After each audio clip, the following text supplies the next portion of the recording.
व्याख्यामुद्रां करसरसिजैः पुस्तकं शङ्खचक्रे रुद्रभिन्नस्फटिकरुचिरे पुण्डरीके निषण्णः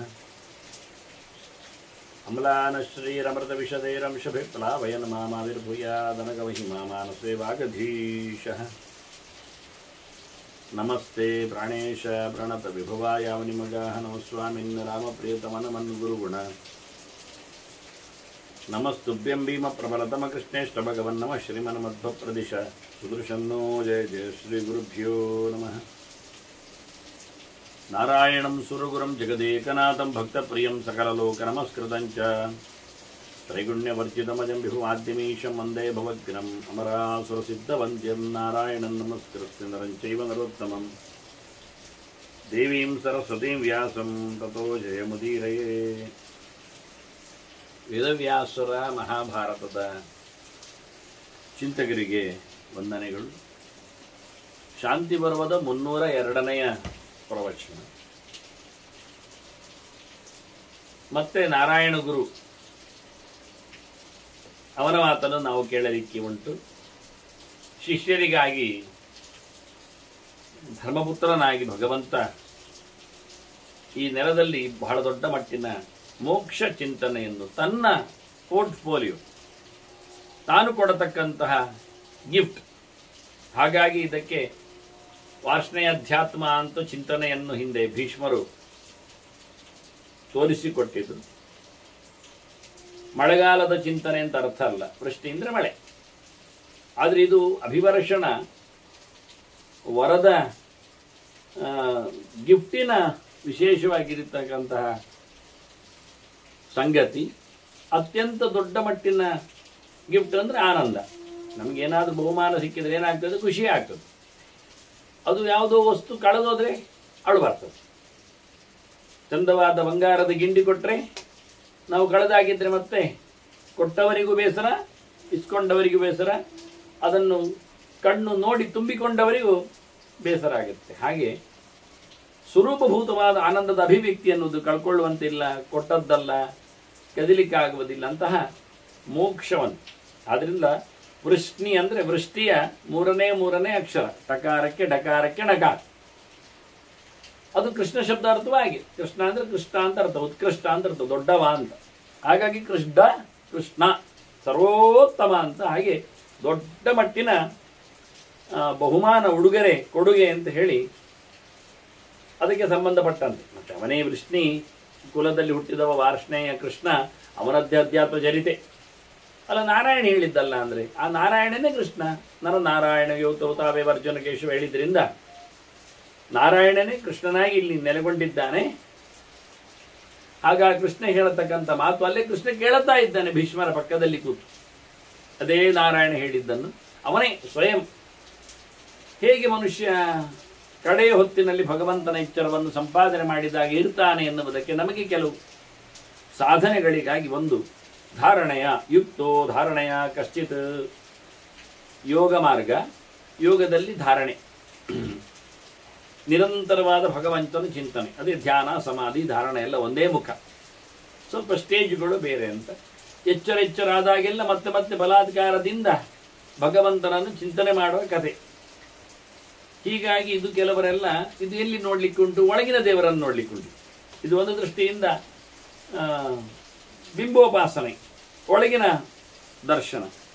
ಅದೇ ಕೆಲವರು ಹೊರಗಿನಿಂದ ಕಾಣುತ್ತಾರೆ. ಸತ್ತಾಂ ಕೇಚಿದುಪಾಸತೆ ಭಗವತ್ ಸತ್ತಾವನ್, ಎಲ್ಲೆಡೆ ದೇವರಿದ್ದಾರೆ ಅಂತ ಕಾಣುವಂಥದ್ದು. ಸಚ್ಚಿದಾನಂದ ಆತ್ಮೇತಿ ಅನ್ನುವಲ್ಲಿ ಆತ್ಮಶಬ್ದದ ಅಂತರ್ಯಾಮಿ ಶಬ್ದದ ಚಿಂತನೆಯನ್ನು ಒಬ್ಬ ಮಾಡಿದರೆ, ಒಳಗಿನವನನ್ನು ನೋಡ್ತಾ ಇದ್ರೆ, ಇನ್ನೊಬ್ಬ ಸತ್ತಾಂ ಭಗವತ್ ಸತ್ತಾಂ, ಎಲ್ಲೆಡೆ ತುಂಬಿದ್ದಾನೆ ದೇವರು. ಸತ್ ಸಿದತಿ ಸರ್ವತ್ರ ಅಸ್ತಿ ಸದೇವ ಸೋಮಿ ಇದಮಗ್ರಾಸೀತ್ ಅಂತ. ಹಾಗಾಗಿ ಏನು ವಿಕಾರ ಇಲ್ಲದೆ, ಯಾರ ಹಂಗೂ ಇಲ್ಲದೆ, ಏಕಪ್ರಕಾರವಾಗಿ ಸರ್ವೋತ್ತಮನಾಗಿ ಪೂರ್ಣ ಗುಣದಿಂದ ದೋಷ ದೂರನಾಗಿ ಇರ್ತಾನೆ ಅನ್ನುವುದನ್ನು ಚಿಂತನೆಯಲ್ಲಿ ತರುವಂಥದ್ದು ಸತ್ತಾಂ ಕೇಚಿದು ಪಾಸತೆ. ಮತ್ತೆ ಕೆಲವರು ಅಭ್ಯಸ್ಯಂತಿ ಪರಂದೇವಂ ವಿದ್ಯಾ ಸಂಶಬ್ದಿತಾಕ್ಷರಂ. ಇನ್ನು ಕೆಲವರು ಅಧ್ಯಯನದಲ್ಲಿ ವಿದ್ಯಾ ಸಂಶಬ್ದಿತಾಕ್ಷರಂ. ವಿದ್ಯಾ ಅಂದರೆ ಯಾವ ವಿದ್ಯಾ ಸಾ ವಿಮುಕ್ತಯೇ ಅಂತ. ಮೋಕ್ಷೋಪಯೋಗಿಯಾದ ವಿದ್ಯೆಯನ್ನು ವಿದ್ಯೆ ಅಂತ ವೇದವಿದ್ಯೆ. ಅದರಲ್ಲಿ ಸಂಶಬ್ದಿತಾಕ್ಷರ. ಅಕ್ಷರದಲ್ಲಿ ಶಬ್ದಿತನಾದ ಯಾರು? ಅಕ್ಷರದಲ್ಲಿ ಶಬ್ದಿತನಾದದ್ದು ನಾವು ಡಿಕ್ಷನರಿ ಹೇಳಿ ನೋಡ್ತೇವೆ. ಅಗ್ನಿ ಅಂದ್ರೆ ಬೆಂಕಿಯಿಂದ ಬರೀತಾರೆ, ವಾಯು ಅಂದ್ರೆ ಗಾಳಿ ಅಂತ ಕೊಡ್ತಾರೆ. ಅದಕ್ಕೆ ಇಲ್ಲಿ ಸಂಶಬ್ದಿತಾಕ್ಷರಂ ಅನ್ನೋದು. ಸಂಪೂರ್ಣವಾದ ಅಕ್ಷರದ ಅರ್ಥ ಏನಾಗ್ತದೆ? ಅಕ್ಷರದ ಅರ್ಥ ಏನಾಗ್ತದೆ ಅದರಲ್ಲಿ ಸಹ? ಅಂದ್ರೆ ಅತೀತನು, ಎಲ್ಲ ಯಾವುದರಿಂದ? ದೋಷಗಳಿಂದ. ಅದು ಯಾರಾಗ್ತಾನೆ? ಅದು ದೇವರು ಮಾತ್ರವೇ. ಗ ಅಂದ್ರೆ ಸರ್ವಗತನು, ಅದು ಯಾರಾಗ್ತಾರೆ? ಪ್ರಳಯ ಕಾಲದಲ್ಲಿಯೂ ಎಚ್ಚರದಲ್ಲಿ ಇರುವುದು ಅದು ದೇವರು ಮಾತ್ರ ಆಗ್ತಾನೆ. ನೀ ಅಂದ್ರೆ ನಿಯಾಮಕನು, ಅದು ಯಾರಾಗ್ತಾನೆ? ನಿಯಾಮಕ, ಎಲ್ಲರ ನಿಯಾಮಕ, ಮುಕ್ತರ ನಿಯಾಮಕ, ಅದು ದೇವರು ಮಾತ್ರ ಆಗ್ತಾನೆ. ಆಯ್ತು. ಆ ಗಿ ಆ ಗ ನೀ, ಹೀಗೆ ಒಂದೊಂದು ಅಕ್ಷರದಿಂದ ಭಗವಂತನನ್ನು ಕಾಣುವಂಥದ್ದು. ವೇದಾಕ್ಷರಾಣಿ ಯಾವಂತಿ ಪಠಿತಾನಿ ದ್ವಿಜಾದಿ ವಿಹಿತಾಮಂತಿ ಹರಿನಾಮಾನಿ ಪಠಿತಾನಿ ಅಂತ ಸಂಶಯ. ಹೀಗೆ ಮುಖ್ಯಾರ್ಥವನ್ನು ನೋಡ್ತಾ ಪರಮುಖ್ಯಾರ್ಥದಲ್ಲಿ ಪ್ರತ್ಯಕ್ಷದ ಚಿಂತನೆಯನ್ನು ಮಾಡುವವರಿಗೆ ಇಲ್ಲಿ ಇದು ಜ್ಞಾನೋಪಾಸನೆ, ಇದು ಜ್ಞಾನಕಾಂಡ. ನಿರಂತರ ಅತ್ತ ಒಬ್ಬ ಯೋಗ ಧಾರಣೆಯಲ್ಲಿದ್ದಾನೆ, ಇನ್ನೊಬ್ಬ ಭಗವಂತನ ಸರ್ವೋಪಾಸನೆಯಲ್ಲಿ ಸರ್ವವ್ಯಾಪ್ತೋಪಾಸನೆಯಲ್ಲಿ ನೆಲೆಗೊಂಡಿದ್ದಾನೆ. ಪ್ರತಿಯೊಂದರಲ್ಲಿರತಕ್ಕ ಭಗವಂತನ ದರ್ಶನ ಮಾಡ್ತಾ ಇದ್ದಾನೆ. ಇನ್ನೊಬ್ಬ ಪ್ರತ್ಯಕ್ಷರದಲ್ಲಿ ದೇವರನ್ನು ಹುಡುಕ್ತಾ ಇದ್ದಾನೆ. ವೇದ ಇಷ್ಟ ಸರ್ವೈರಹಮೇವ ವಿದ್ಯ ಅಂತ ದೇವರೇ ಹೇಳಿದ್ದಾನೆ, ಕೃಷ್ಣನೇ ಹೇಳಿಬಿಟ್ಟಿದ್ದಾನೆ. ನಾವೇನು ಬಲಾತ್ಕಾರದಲ್ಲಿ ಮಾಡಿದ್ದಲ್ಲ. ಅದೆಂಥದ್ದು ವೇದಕ್ಕೆ ಅವರವರ ಅರ್ಥ ಇರಲಿ, ಅಗ್ನಿ ಆಗಲಿ ವಾಯೇ ಆಗಲಿ ಹೇಳಿಕೊಳ್ಳಿಕ್ಕೆ ಅಂತ ವೇದ ಇಷ್ಟ ಸರ್ವೈರಹಮ ವಿದ್ಯೆ ಅಂತ ಕೃಷ್ಣನ್ ಹೇಳಿದ್ನಲ್ಲ. ಸಕಲ ವೇದಗಳಲ್ಲಿ ನನ್ನನ್ನು ಹೇಳತದೆ ಅಂತ ಹೇಳಿದ ನಂತರ ನಾವು ಎಂಥದಯ್ಯ? ವೇದ ಕೊಟ್ಟವನೇ, ವೇದ ಇಟ್ಟವನೇ, ವೇದದೊಳಗೆ ನಿಂತವನೇ ಹೇಳಿರುವಾಗ ಅಹಂ ಹಿ ಸರ್ವ ಯಜ್ಞಾನ ಭೋಕ್ತಾ ಹೇಳಿದ. ಎಲ್ಲ ಯಜ್ಞಗಳು ನನಗೆ ಸೇರ್ತದೆ, ಎಲ್ಲ ಪೂಜೆ ಪುನಸ್ಕಾರಗಳು ನನ್ನನ್ನು. ಅದೆಂಥದ್ದು ಹೇಳಿದ ಅಂತ ಯಾಕೆ? ನೀವು ಅಗ್ನಿ ಹೇಳಿ, ಭೂಮಿ ವಾಯು ಹೇಳಿ, ಯಾರನ್ನು ಬೇಕಾದ್ರೆ ಕರ್ಕೊಳ್ಳಿ. ದೇವರು ಹೇಳುತ್ತಾನೆ ಎಲ್ಲ ಕಡೆ ತುಂಬಿದವ ನಾನು, ಎಲ್ಲ ಕೊಟ್ಟವ ನಾನು. ಹೀಗೆ ಬಹಳ ಸ್ಪಷ್ಟವಾಗಿ ಭಗವಂತನ ಗೆರೆಗೆರೆಳಾಗಿ ಕೆಲವರು ಇದನ್ನು ಸುಲಭವಾಗುವುದಿಲ್ಲ. ಅಭ್ಯಸ್ಯಂತಿ ಪರಂ ದೇವಂ, ಸರ್ವೋತ್ತಮನಾದ ದೇವರನ್ನು, ಪರಿಪೂರ್ಣನಾದ ಭಗವಂತನ ಅಕ್ಷರದಲ್ಲಿ ವ್ಯಾಪ್ತನಾದವನನ್ನು ಅಭ್ಯಾಸ ಮಾಡುತ್ತಾನೆ. ಸುಮ್ಮನೆ ಕೂತಲ್ಲೆಲ್ಲ ಗೊತ್ತಾಗುದಿಲ್ಲ. ಅಂದ್ರೆ ಅತೀತ ಅಂತ, ಹಾಗೆ ಗ ಅಂದ್ರೆ ಗತ ಅಂತ, ನೀ ಅಂದ್ರೆ ಇಷ್ಟೆಲ್ಲ ಆಗುವುದಿಲ್ಲ. ಅಧ್ಯಯನ ಮಾಡಬೇಕು. ಹೀಗೆ ಒಂದು ತುಂಡಿನಲ್ಲಿ, ಒಂದು ಶಬ್ದದಲ್ಲಿ, ಒಂದು ವೇದದಲ್ಲಿ, ಒಂದು ಮಂತ್ರದಲ್ಲಿ, ಅನಂತ ವೇದಗಳಲ್ಲಿ ಅವನಿಗೆ ಸಿಕ್ಕುವಷ್ಟು, ಅವನ ಸಮಯದಲ್ಲಿ ವ್ಯಾಪ್ತಿಯಲ್ಲಿ ಬರುವಷ್ಟು ಚಿಂತನೆಯಲ್ಲಿ ಅಭ್ಯಸ್ಯಂತಿ ಪರಂದೇವಂ. ಹೀಗೂ ಮುಖ್ಯ. ಹೀಗೆ ಕೆಲವರು ಅಂತಕಾಲೇ ಉಪಾಸಂತೆ ತಪಸ ದಗ್ಧ ಗೆಲು ವಿಷಯ. ಕೆಲವರು ಕೊನೆಯ ಹೊತ್ತಿನಲ್ಲಿ, ಕೊನೆ ಅಂದ್ರೆ ನಾವು ನಿನ್ನೆ ಕೇಳಿದ್ದೇವಲ್ಲ, ಅದು ಗಟ್ಟಿಮುಟ್ಟಾಗಿದ್ದಾಗ ಕೊನೆ, ಬಿದ್ದುಕೊಂಡಾಗ ಕೊನೆ ಅಲ್ಲ. ಇನ್ನು ಹೇಳಲಿಕ್ಕಾಗುವುದಿಲ್ಲ, ಇದು ಕೊನೆ ಹೊತ್ತು ನನ್ನದು, ಈಗ ದೇವರ ಧ್ಯಾನ ಮಾಡ್ತಾನೆ, ಅದೆಲ್ಲ ಆಗೋದಿಲ್ಲ. ಮನೆವಾಳ್ತೆಯನ್ನು ತ್ಯಜಿಸಿದ ಬಳಿಕ, ಅದಕ್ಕೆ ಬೇಕಾಗಿರತಕ್ಕಂಥ ಜವಾಬ್ದಾರರು ಬಂದ ಬಳಿಕ ತಾನು ಅಲ್ಲಿಂದ ನಿವೃತ್ತನಾಗಿ ಆಗ ಗಟ್ಟಿ ಇರ್ತಾನೆ. ಗಟ್ಟಿ ಇದ್ದಾಗಲೇ ದೇವರ ಚಿಂತನೆ ಮಾಡಿ. ಅಂತಕಾಲ ಅಂದ್ರೆ ಹಾಗೆ, ಅನಾತುರಸ್ಸನ್ನಂತ ಕಾಲ. ಆರೋಗ್ಯದಿಂದ ಇದ್ದಾಗ ಕೊನೆ ಹೊತ್ತಿನಲ್ಲಿ, ಅನಾರೋಗ್ಯದ ಹೊತ್ತಿನಲ್ಲಿ ಕೊನೆ ಹೊತ್ತಿಗೆ ಬೆಡ್ ರಿಡನ್ ಅವರು ಕೈಯಲ್ಲಾಡೋದಿಲ್ಲ, ಕಾಲಲ್ಲಾಡೋದಿಲ್ಲ, ಮತ್ತೆ ಬಾಯಿಗೆ ನಾವು ಡ್ರಿಪ್ಸ್ ಕೊಡುವುದಷ್ಟೇ. ಮತ್ತೆ ಕಣ್ಣೆಮ್ಮೆ ಕೆಲವೊಮ್ಮೆ ಬೋಳೆ ಹೀಗೆ ಮಾಡ್ತಾರೆ, ಹೊರಗೆ ತರ್ತಾರೆ, ಮತ್ತೆ ಮುಚ್ಚಿಕೊಡುತ್ತಾರೆ. ಅದೆಲ್ಲ ಬೇಡ. ಅಂತ ಹೊತ್ತಿನಲ್ಲಿ ರಾಮನಾಮ ಹೇಳುವುದಲ್ಲ, ತಪಸ್ಸು ಮಾಡ್ಬೇಕು. ತಪಸ್ಸು ಅಂದ್ರೆ ನೀರಲ್ಲಿ 3 ಹೊತ್ತು ಮುಳುಗಿ ಎದ್ದು ಆಹಾರ ಒಂದೇ ಹೊತ್ತು ತಿಂದುಕೊಂಡು ಯಾರತ್ರ ಮಾತಾಡದೆ ಮೌನ ವಹಿಸಿ ನಾವು ನೋಡಿದೇವಲ್ಲ. ಹೀಗಾಗಿ ಅಂತಕಾಲೇ ಉಪಾಸಂತೆ ತಪಸ ದಗ್ಧ ಕಿಲ್ವಿಷ, ಎಲ್ಲ ದೋಷಗಳನ್ನು ದೂರ ಮಾಡಿಕೊಂಡು ನಿರಂತರ ತಪಸ್ಸು ಮಾಡಿಕೊಂಡು, ಶಾರೀರಿಕ ಹೇಳಿ ಆಯ್ತು ಬ್ರಹ್ಮಚರ್ಯ ಮಹಿಂಸಾಚ ಅಂತ ಹೇಳ್ಕೊಂಡು ಎಲ್ಲ ಬಗೆಯ ತಪಸ್ಸಿನ ಬಗ್ಗೆ ಲಕ್ಷಣವನ್ನು ಹೇಳಿಕೊಡ್ತಾ ಇದ್ದು ಗುರು. ಅಂತಹ ತಪಸ್ಸಿನಿಂದ ಕೆಲವರು ಉಪಾಸನೆ ಮಾಡಿದ್ರು ನೋಡಿ. ತಪಸ್ಸಾಯಿತು, ವ್ಯಾಪ್ತೋಪಾಸನ ಆಯಿತು, ಬಿಂಬದರ್ಶನ ಯೋಗ ಆಯಿತು, ಜ್ಞಾನದ ಅನುಸಂಧಾನಗಳ ಜೊತೆಯಲ್ಲಿ ಆಯಿತು. ಹೀಗೆ ಅನೇಕ ಪ್ರಕಾರದಲ್ಲಿ ಸರ್ವ ಏತೆ ಮಹಾತ್ಮಾನಃ ಗಚ್ಚಂತಿ ಪರಮಾಂಗದಿಂ, ಇವರೆಲ್ಲರೂ ಭಗವಂತನಡಿಗೆ ಹೋಗ್ತಾರೆ. ಅದರಿಂದ ಆಚಾರ್ಯರು ಹೇಳುವಾಗ ದೇವರ ಬಗ್ಗೆ 2 ರೀತಿಯಿಂದ ಸಾಧನೆ ಮಾಡಲಿಕ್ಕೆ ಬರ್ತದೆ. ಸೋಪಾಸನಾಚ ದ್ವಿವಿಧ ಶಾಸ್ತ್ರಾಭ್ಯಾಸ ತರುಪಿಣಿ ಧ್ಯಾನರೂಪಾಪರಾಚೈವ ಅಂತ. ಒಂದು ಯೋಗ ಧಾರಣೆ, ಯೋಗ ಸಾಧನೆ, ಅದರಲ್ಲಿ ಕಲೀಲಿಕ್ಕೊಂಡು ಓದಿಕೊಳ್ಳಿಕ್ಕೊಂಡು ಯಾರು ದೇವರು ಗೊತ್ತಾಗಬೇಕಲ್ಲ. ಇನ್ನೊಂದು ಶಾಸ್ತ್ರ ಚಿಂತನೆ ಗಡದ್ದಾಗಿ, ಇತ್ತ ಪ್ರಾಣಾಯಾಮ ಇತ್ಯಾದಿಗಳು ಪ್ರತ್ಯಾಹಾರಗಳು ಕಮ್ಮಿ ಆದರೂ ಗಡದ್ದಾಗಿ ಭಗವಂತನ ಶಾಸ್ತ್ರ ಚಿಂತನೆ, ಹೀಗೆ 2 ಪ್ರಧಾನವಾಗಿ ಇಟ್ಟುಕೊಂಡ್ರು. ಇಲ್ಲಿ ಇವರು ಮತ್ತೆ 2 ಸಾಧನೆಯಲ್ಲಿ ತೋರಿಸಿಕೊಡ್ತಾರೆ. ಒಂದು ವ್ಯಾಪ್ತವಾಗಿ ಚಿಂತನೆ ಮಾಡುವಂಥದ್ದು, ದೇವರನ್ನು ನೋಡುವಂಥದ್ದು. ಮತ್ತೊಂದು ವಿಶೇಷವಾಗಿ ಕೊನೆ ಹೊತ್ತಿನಲ್ಲಿ ತಪಸ್ಸು ಮಾಡಿಕೊಂಡು, ತಪಸ್ಸಿನಲ್ಲಿ ಆಲೋಚನೆ ಎಂದಾಗ ಶಾಸ್ತ್ರ ಚಿಂತನೆಯೇ ಬರ್ತದೆ, ಆದರೆ ಗ್ರಂಥವನ್ನಿಟ್ಟುಕೊಂಡು ಆಗುವುದಿಲ್ಲ ಅಷ್ಟೇ ಅಂತ. ಮೆಲುಕು ಹಾಕುವುದರಲ್ಲಿ ಬಂತು. ಕೇಳಲಿಕ್ಕೆ ಆಗುವುದಿಲ್ಲ ಅಂತಲ್ಲ, ಆದ್ರೆ ಯಾರು ಇರಬಾರದು ಎನ್ನುವುದು ದೊಡ್ಡ ವಿಷಯ ಏಕಾಂತ ವಿಷಯದಲ್ಲಿ. ಇನ್ನು ತಪಸ್ಸು ಅಂದಾಗ ಒಳಗಿಂದ ಯೋಗಧಾರಣೆ ಅದು ಒಂದು ಕವಲಲ್ಲಿ ಅದೇ ಸೇಮ್ ಆಗ್ತದೆ. ಹಾಗಾಗಿ ಪ್ರಧಾನವಾಗಿ ಎರಡು, ಅದರಲ್ಲಿ ಎರಡು ಡಿವಿಯೇಷನ್. ಇವರೆಲ್ಲರೂ ಭಗವಂತನ ಎಚ್ಚರವನ್ನು ಸಂಪಾದನೆ ಮಾಡಿಕೊಂಡು ಸರ್ವೋತ್ತಮವಾದ ತಾಣವನ್ನು ಮೋಕ್ಷವನ್ನು ಪಡಿತಾರೆ. ಸೂಕ್ಷ್ಮಂ ವಿಶೇಷಣಂತೇಷಾಂ ಅಪೇಕ್ಷೇತ್ ಶಾಸ್ತ್ರಚಕ್ಷುಷ. ಅವರಲ್ಲಿ ಬಹಳ ಕಮ್ಮಿಯಾಗಿರತಕ್ಕಂಥ ಡಿಫರೆನ್ಸ್ಗಳು, ಭೇದಗಳು ಸಾಧನೆ ಮಾಡುವವರಲ್ಲಿ ವಿಶೇಷ ಉಂಟು. ವ್ಯಾಪ್ತೋಪಾಸಕರಲ್ಲಿ ಹೆಚ್ಚು, ಬಿಂಬೋಪಾಸಕರಿಗಿಂತ ವ್ಯಾಪ್ತೋಪಾಸಕರಲ್ಲಿ ಹೆಚ್ಚು ಆನಂದದ ಲಾಭ ಆಗ್ತದೆ. ಎಲ್ಲ ಕಡೆ ದೇವರನ್ನು ಕಾಣುವವರು. ಆನಂತರ ಕಾಡಿನಲ್ಲಿ ಕೂತು ತಪಸ್ಸು ಮಾಡುತ್ತಾ ನಿರಂತರವಾಗಿ ದೇವರ ಎಡೆಗೆ ಸಂಧಾನವನ್ನು ಮಾಡುವವನಿಗಿಂತ ಜ್ಞಾನದಲ್ಲಿ ನೆಲೆಗೊಂಡವನು ನಿರಂತರ ಶಾಸ್ತ್ರ ಚಿಂತನೆ ಮಾಡುವವನಿಗೆ ಹೆಚ್ಚು ಫಲ ಉಂಟು, ಹೆಚ್ಚು ಲಾಭ ಉಂಟು. ಅಂದು ಶಾಸ್ತ್ರಗಳ ನೆಲೆ ಬಹಳ ದೊಡ್ಡ ಸಂಗತಿ ಅಂದರೆ ನಿರಂತರವಾಗಿ ಶಾಸ್ತ್ರದಲ್ಲಿ ಚಿಂತನೆ ಮಾಡುವವನೇ ದೊಡ್ಡ ಸಂಗತಿ. ಆದ್ದರಿಂದ ಶಾಸ್ತ್ರ ಚಕ್ಷುಷ ಅವೇಕ್ಷೇತ ಅಂತ ಹೇಳಿ ಅದು ನಿಜವಾಗಿ ಸಾಧನೆಯನ್ನು ಅವನ ಸಮಯದಲ್ಲಿ, ವ್ಯವಸ್ಥೆಯಲ್ಲಿ, ವ್ಯವಹಾರದಲ್ಲಿ ನೋಡುವುದಲ್ಲ, ಶಾಸ್ತ್ರ ಪ್ರಕಾರದಲ್ಲಿ ನೋಡಲಿಕ್ಕೆ. ಹೊರಗಣ್ಣಿನಿಂದ ನೋಡಿದ್ರೆ ಪ್ರಯೋಜನ ಇಲ್ಲ. ವೇದ, ರಾಮಾಯಣ, ಪುರಾಣ, ಪಂಚರಾತ್ರಾದಿಗಳು ಏನು ಹೇಳುತ್ತವೆ ಇತಿಹಾಸಾದಿಗಳಲ್ಲಿ, ಹಾಗೆ ಯಾರಿಗೇನು ಬೆಲೆ ಎಷ್ಟು ಅಂತ ನೋಡಲಿಕ್ಕೆ ಸ್ಲೈಟ್ ಡಿಫರೆನ್ಸ್ಗಳು ಉಂಟು ಅಂತ. ಮತ್ತು ಅವರು ಹೋದ ಬಳಿಕ ಅವರು ಸ್ವರೂಪ ದೇಹದಲ್ಲಿ ಇರಲಿಕ್ಕೆ ಹೋಗಿ ಲಿಂಗ ದೇಹವನ್ನೆಲ್ಲ ಕಳ್ಕೊಳ್ಳುತ್ತಾರೆ, ಬಾಹ್ಯ ದೇಹಗಳನ್ನೆಲ್ಲ ವಿಸರ್ಜನೆ ಮಾಡ್ತಾರೆ. ಅಲ್ಲಿ ಮೋಕ್ಷದಲ್ಲಿ ಪ್ರಾಕೃತವಾದ ಯಾವುದೇ ವಸ್ತುಗಳ ಸಂಪರ್ಕ ಅವರಲ್ಲಿ ಲೇಪದಲ್ಲಿ ಇರುವುದಿಲ್ಲ. ಬೇಕಾದರೆ ಅವರು ಒಂದು ಮಣ್ಣಿನ ಮಡಿಕೆಯನ್ನು ಹಿಡಿಬಹುದು ಹೇಳಿದರೆ ಹಿಡಿಲಿಕ್ಕೆ ಆಗುವುದಿಲ್ಲ ಅಂತಲ್ಲ. ಆದ್ದರಿಂದ ತಮ್ಮಲ್ಲಿ ಯಾವುದೇ ವಸ್ತುಗಳ ಬಿಡಲಾರದ ಸಂಬಂಧದಲ್ಲಿ ಇರತಕ್ಕ ಸಂಗತಿಗಳು ಇಲ್ಲ. ಇವತ್ತಿನ ಮಣ್ಣಿನ, ಮೈಯ, ರಕ್ತದ, ಮಾಂಸದ ದೇಹ ಇದ್ದಾಗಲ್ಲ. ದೇಹಂತು ಪರಮಂ ವಿದ್ಯಾದ್ ವಿಮುಕ್ತಂ ಅಪರಿಗ್ರಹಂ. ಅದು ಏನನ್ನು ಪಡಿಲಿಕ್ಕೆ ಸಮರ್ಥವಾಗಿರುವುದಿಲ್ಲ ಅಂದ್ರೆ ಅಲ್ಲಿ ಕೈ ಇಲ್ಲ, ಕಾಲಿಲ್ಲ, ಬಾಯಿ ಇಲ್ಲ, ಮೋರೆ ಇಲ್ಲ, ಕಣ್ಣಿಲ್ಲ, ಅಂದ್ರೆ ಸ್ವರೂಪಭೂತವೇ ಇಲ್ಲ. ಆತ್ಮೇಂದ್ರಿಯ ಮನೋಯುಕ್ತಂ ಭೋಕ್ತೇತ್ಯಾಹು ಮನೀಷಿಣಃ ಅಂತ ಜೀವನೇ ಎಲ್ಲವೂ ಆಗಿರುತ್ತಾನೆ ದೇವರ ಹಾಗೆ. ಹಾಗಾಗಿ ಆ ಪರಮಾಣು ರೂಪದಲ್ಲಿ ಇನ್ನತಕ್ಕ ಜೀವನೇ ಅವನೇ ನೋಡ್ತಾನೆ, ಅವನೇ ಆನಂದವನ್ನು ಅನುಭವಿಸ್ತಾನೆ, ಅವನೇ ಮುಡ್ತಾನೆ, ಅವನೇ ಹಿಡಿತಾನೆ, ಅವನೇ ಹೋಗ್ತಾನೆ. ಹಾಗೆ ಆದ್ರಿಂದ ಬಹಳ ವಿಶಿಷ್ಟವಾಗಿರತಕ್ಕ ಸಂಗತಿ ಅವನದ್ದು ದೇಹ. ಅಂತರಿಕ್ಷಾದ ಅನ್ಯತರಂ. ಇಷ್ಟೆಲ್ಲ ಹೋದ್ರೆ ಅದು ದೇವರೇ ಅಂತ, ದೇವರೇ ಅಲ್ಲ, ಅಂತರಿಕ್ಷತೆ ಒಳಗಿರತಕ್ಕಂಥ ಯಾರಿದ್ದಾನೆ ಬಿಂಬರಾಗದ ಭಗವಂತ, ಅವನಿಗಿಂತ ಭಿನ್ನನಿದ್ದಾನವ, ಪ್ರತ್ಯೇಕನಿದ್ದಾನೆ. ಆದರೆ ಅವನೊಳಗೆ ಬಿಂಬನಿದ್ದಾನೆ. ಜೀವ ದೇವರೊಳಗಿಲ್ಲ, ದೇವರು ಜೀವನೊಳಗಿದ್ದಾನೆ. ಅಂದರೆ ಹೀಗೆ ಅಂತರ್ಯಾಮಿಯಾಗಿ ಭಗವಂತ ಜೀವನೊಳಗಿದ್ದಾನೆ. ಅಣುವಾದ ಜೀವನೊಳಗೆ ಅತಿ ಅಣುವಾಗಿ, ಅಣೋರಣೀಯಾನ್ ಮಹತೋ ಮಹೀಯಾನ್, ಅಣು ಬೃಹತ್ ಕೃಷ ಸ್ಥೂಲ ಅಂತ ದೇವರ ಹೆಸರುಗಳೆಲ್ಲ. ಅವನು ಅತ್ಯಂತ ಸೂಕ್ಷ್ಮನಾಗಿ ಜೀವನ ದೇಹದೊಳಗೆ ಪ್ರವೇಶ ಮಾಡುವ ಸಾಮರ್ಥ್ಯ ಉಂಟವನಿಗೆ.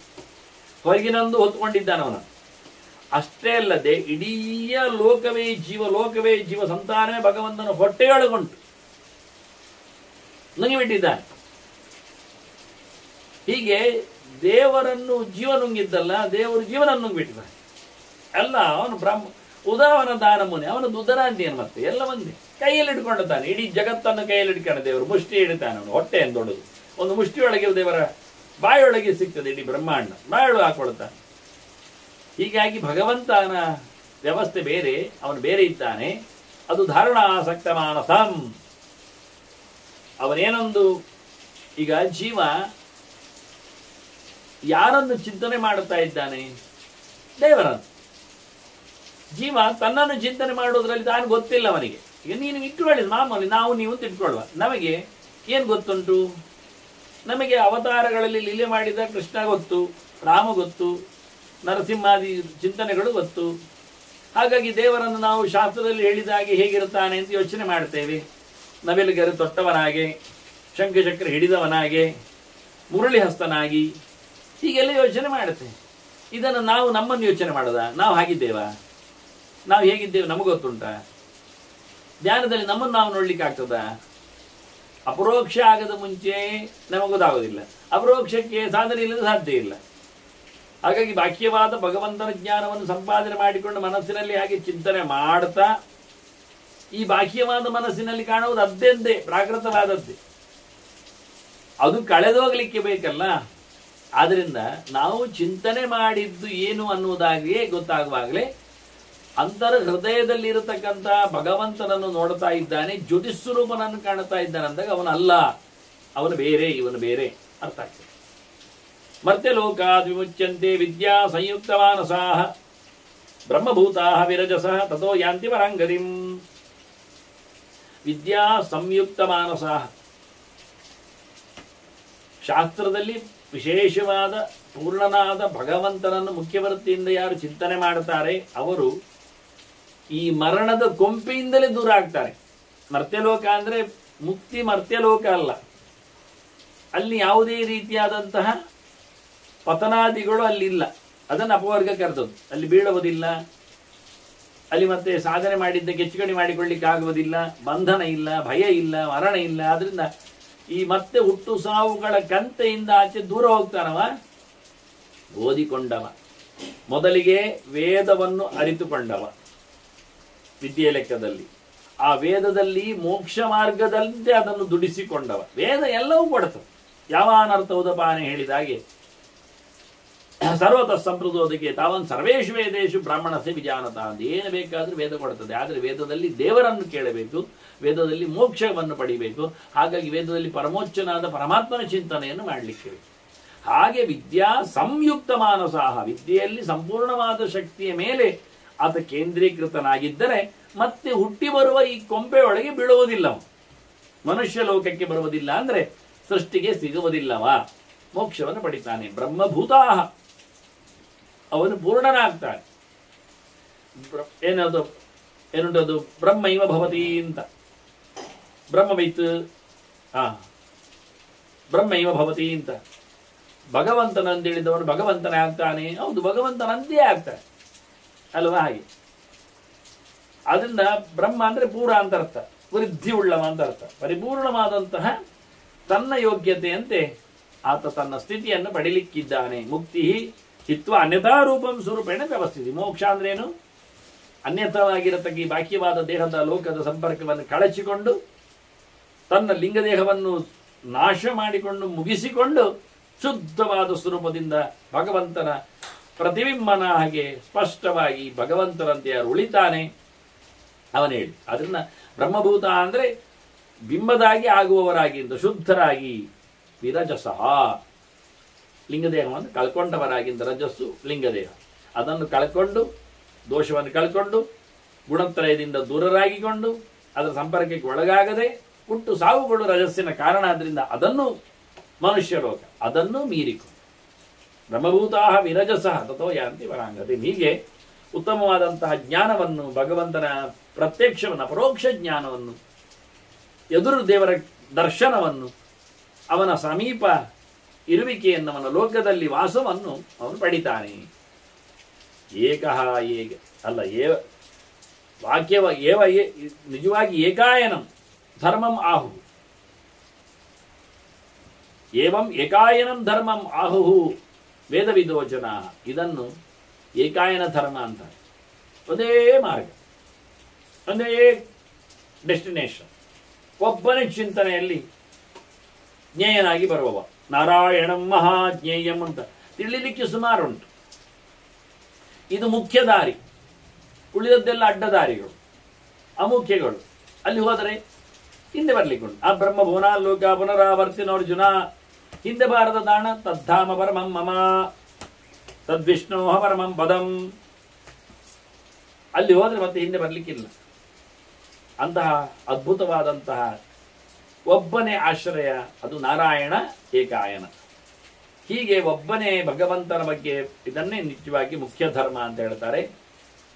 ಇದೇ ಒಂದೇ ದಾರಿಯನ್ನು ಉಲ್ಲೇಖ ಮಾಡಿದ್ದು, ಬೇರೆ ಇಲ್ಲವೇ ಇಲ್ಲ. ವೇದಾಹಮೇದಂ ಪುರುಷಂ ಮಹಾಂತಂ ಆದಿತ್ಯವರ್ಣಂದಮ ತತ್ಪರತ್ತಾತ್.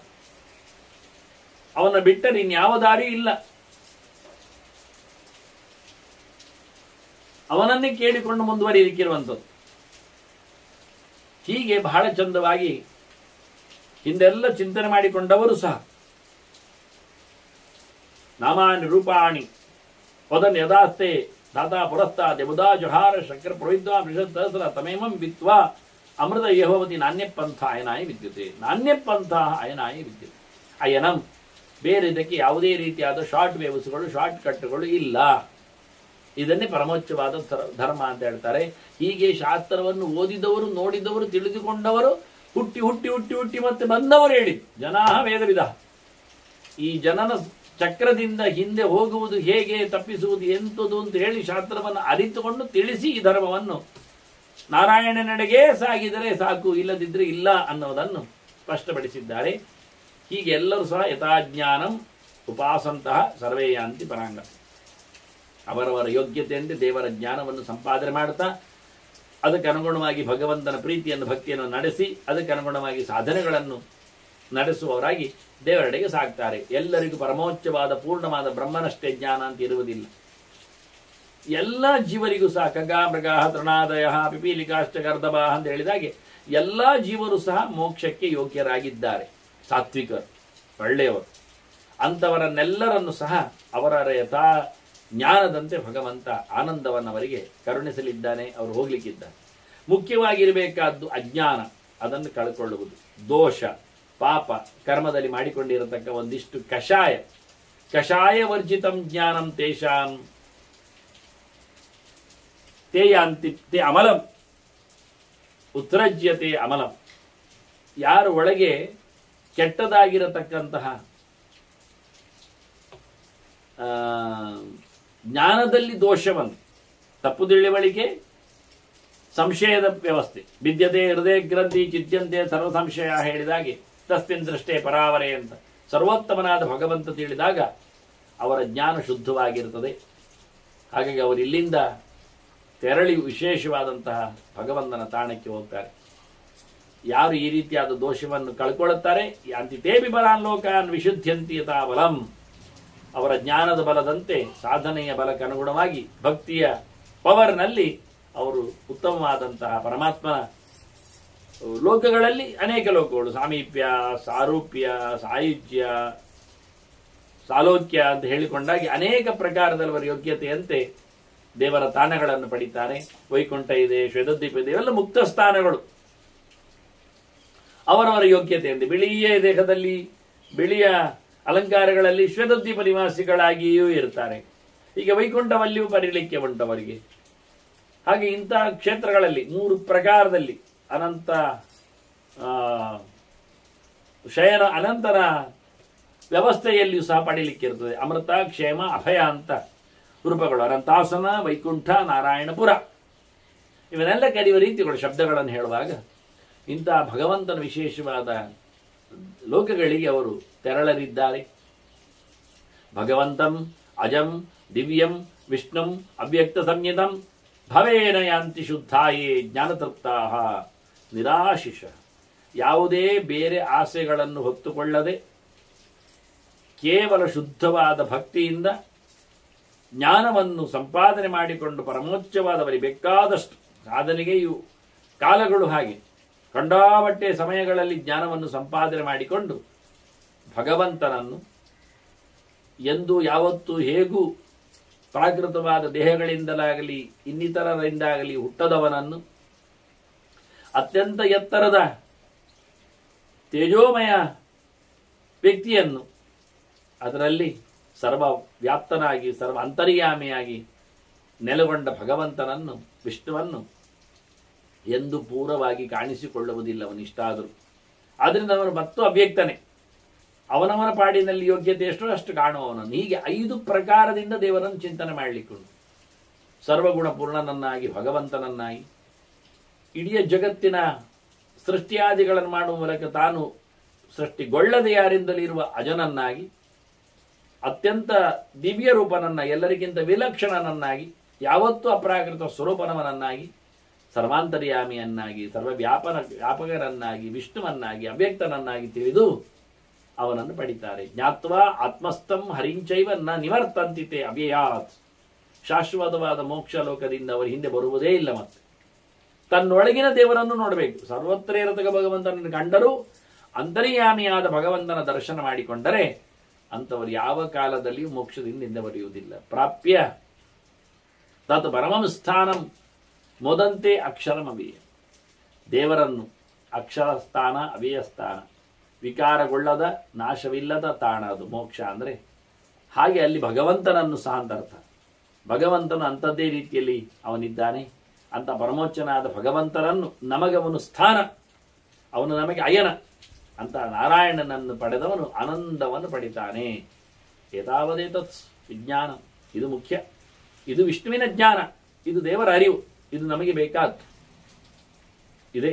ಯದಸ್ತಿ ಚ ನಾಸ್ತಿ ಚ, ಇದಿದ್ದರೆ ಮೋಕ್ಷ ಉಂಟು, ಇದಿಲ್ಲದಿದ್ದರೆ ಮೋಕ್ಷ ಇಲ್ಲ. ಇಷ್ಟೇ.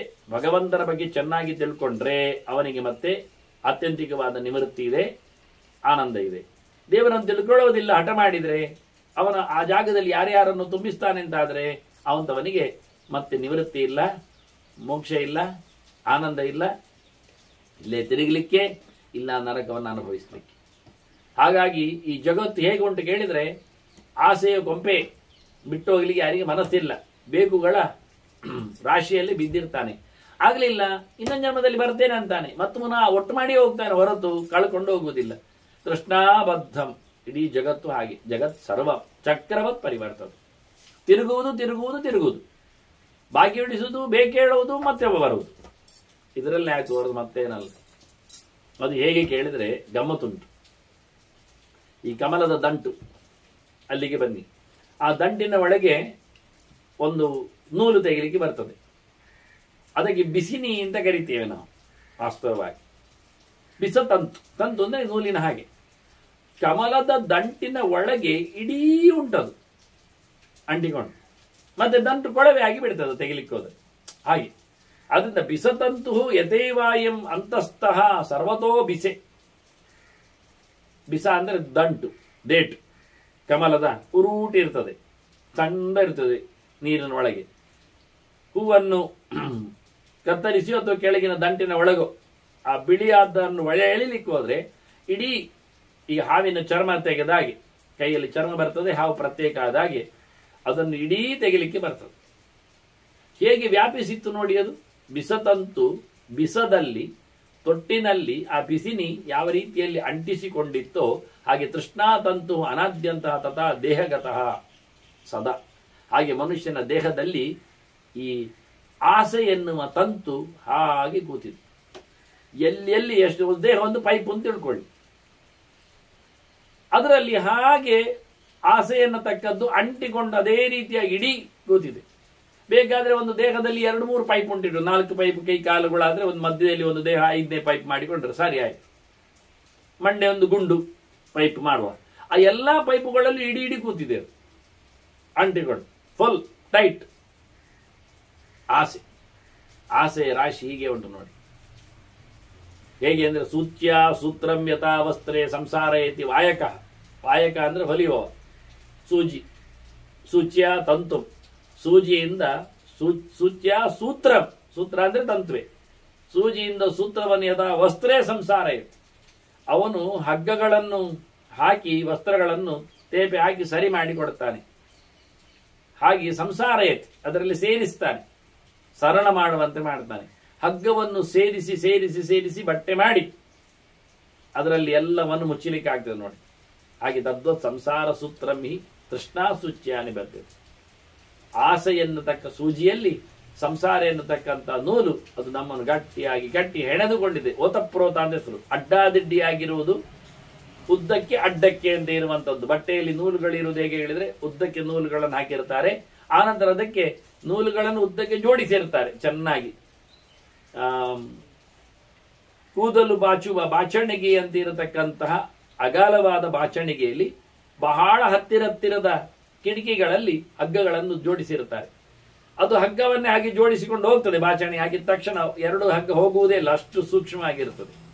ಹಾಗೆ ಹಗ್ಗವನ್ನು ಬಾಚಣಿಗೆಯಲ್ಲಿ ಜೋಡಿಸಿ ಉದ್ದಕ್ಕೆ ಬಿಟ್ಟರೆ ಅದಕ್ಕೆ ಅಡ್ಡಕ್ಕೆ ನೂಲನ್ನು ಮತ್ತೆ ಕೈಯಲ್ಲಿ ಎಳೆದು ಹಾಕಿ ನೂಲನ್ನು ತರಿಸ್ತಾ ತರಿಸ್ತಾ ತರಿಸ್ತಾ ಸೇರಿಸ್ತಾ ಸೇರಿಸ್ತಾ ಸೇರಿಸ್ತಾ ಥ್ರೆಡ್ಡಿನಿಂದ ನೂಲನ್ನು ಸೇರಿಸುವುದು ಮತ್ತೆ ಈಚೆ ಸೇರಿಸುವುದು.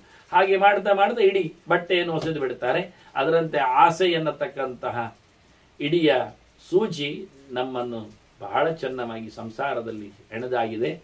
ಆದ್ರಿಂದ ಇತಸ್ತತಃ ಸಮಾರತ್ಯ ರೂಪಂ ನಿರ್ವರ್ತಯಿಷ್ಯತ್. ಆಚೆ ಈಚೆ ಹಗ್ಗ ಹೋಗಿ ಒಂದೇ ಕಡೆ ಇದ್ರೆ ಇಡೀ ನೂಲನ್ನಾಚೆ ದೂಡಿದ್ರೆ ಮುಸುಡು ಮೊರೆ ಎಲ್ಲ ಕಾಣ್ಲಿಕ್ಕೆ ಶುರುವಾಗ್ತದೆ. ಆದ್ರೆ ಅಡ್ಡದಿಡ್ಡ ಹಗ್ಗ ಇರುವಾಗ ಅದನ್ನು ದೂಡಿಕೊಂಡು ಆಗುವುದಿಲ್ಲ.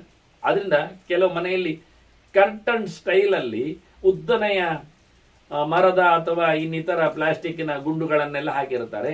ಅದು ಅಷ್ಟನ್ನು ಸರಿಸಿಬಿಟ್ರೆ ಮಾಲೆಗಳನ್ನು ಸರಿಸಿದ್ರೆ ಇಡೀ ಮನೆ ಕಾಣುತ್ತದೆ.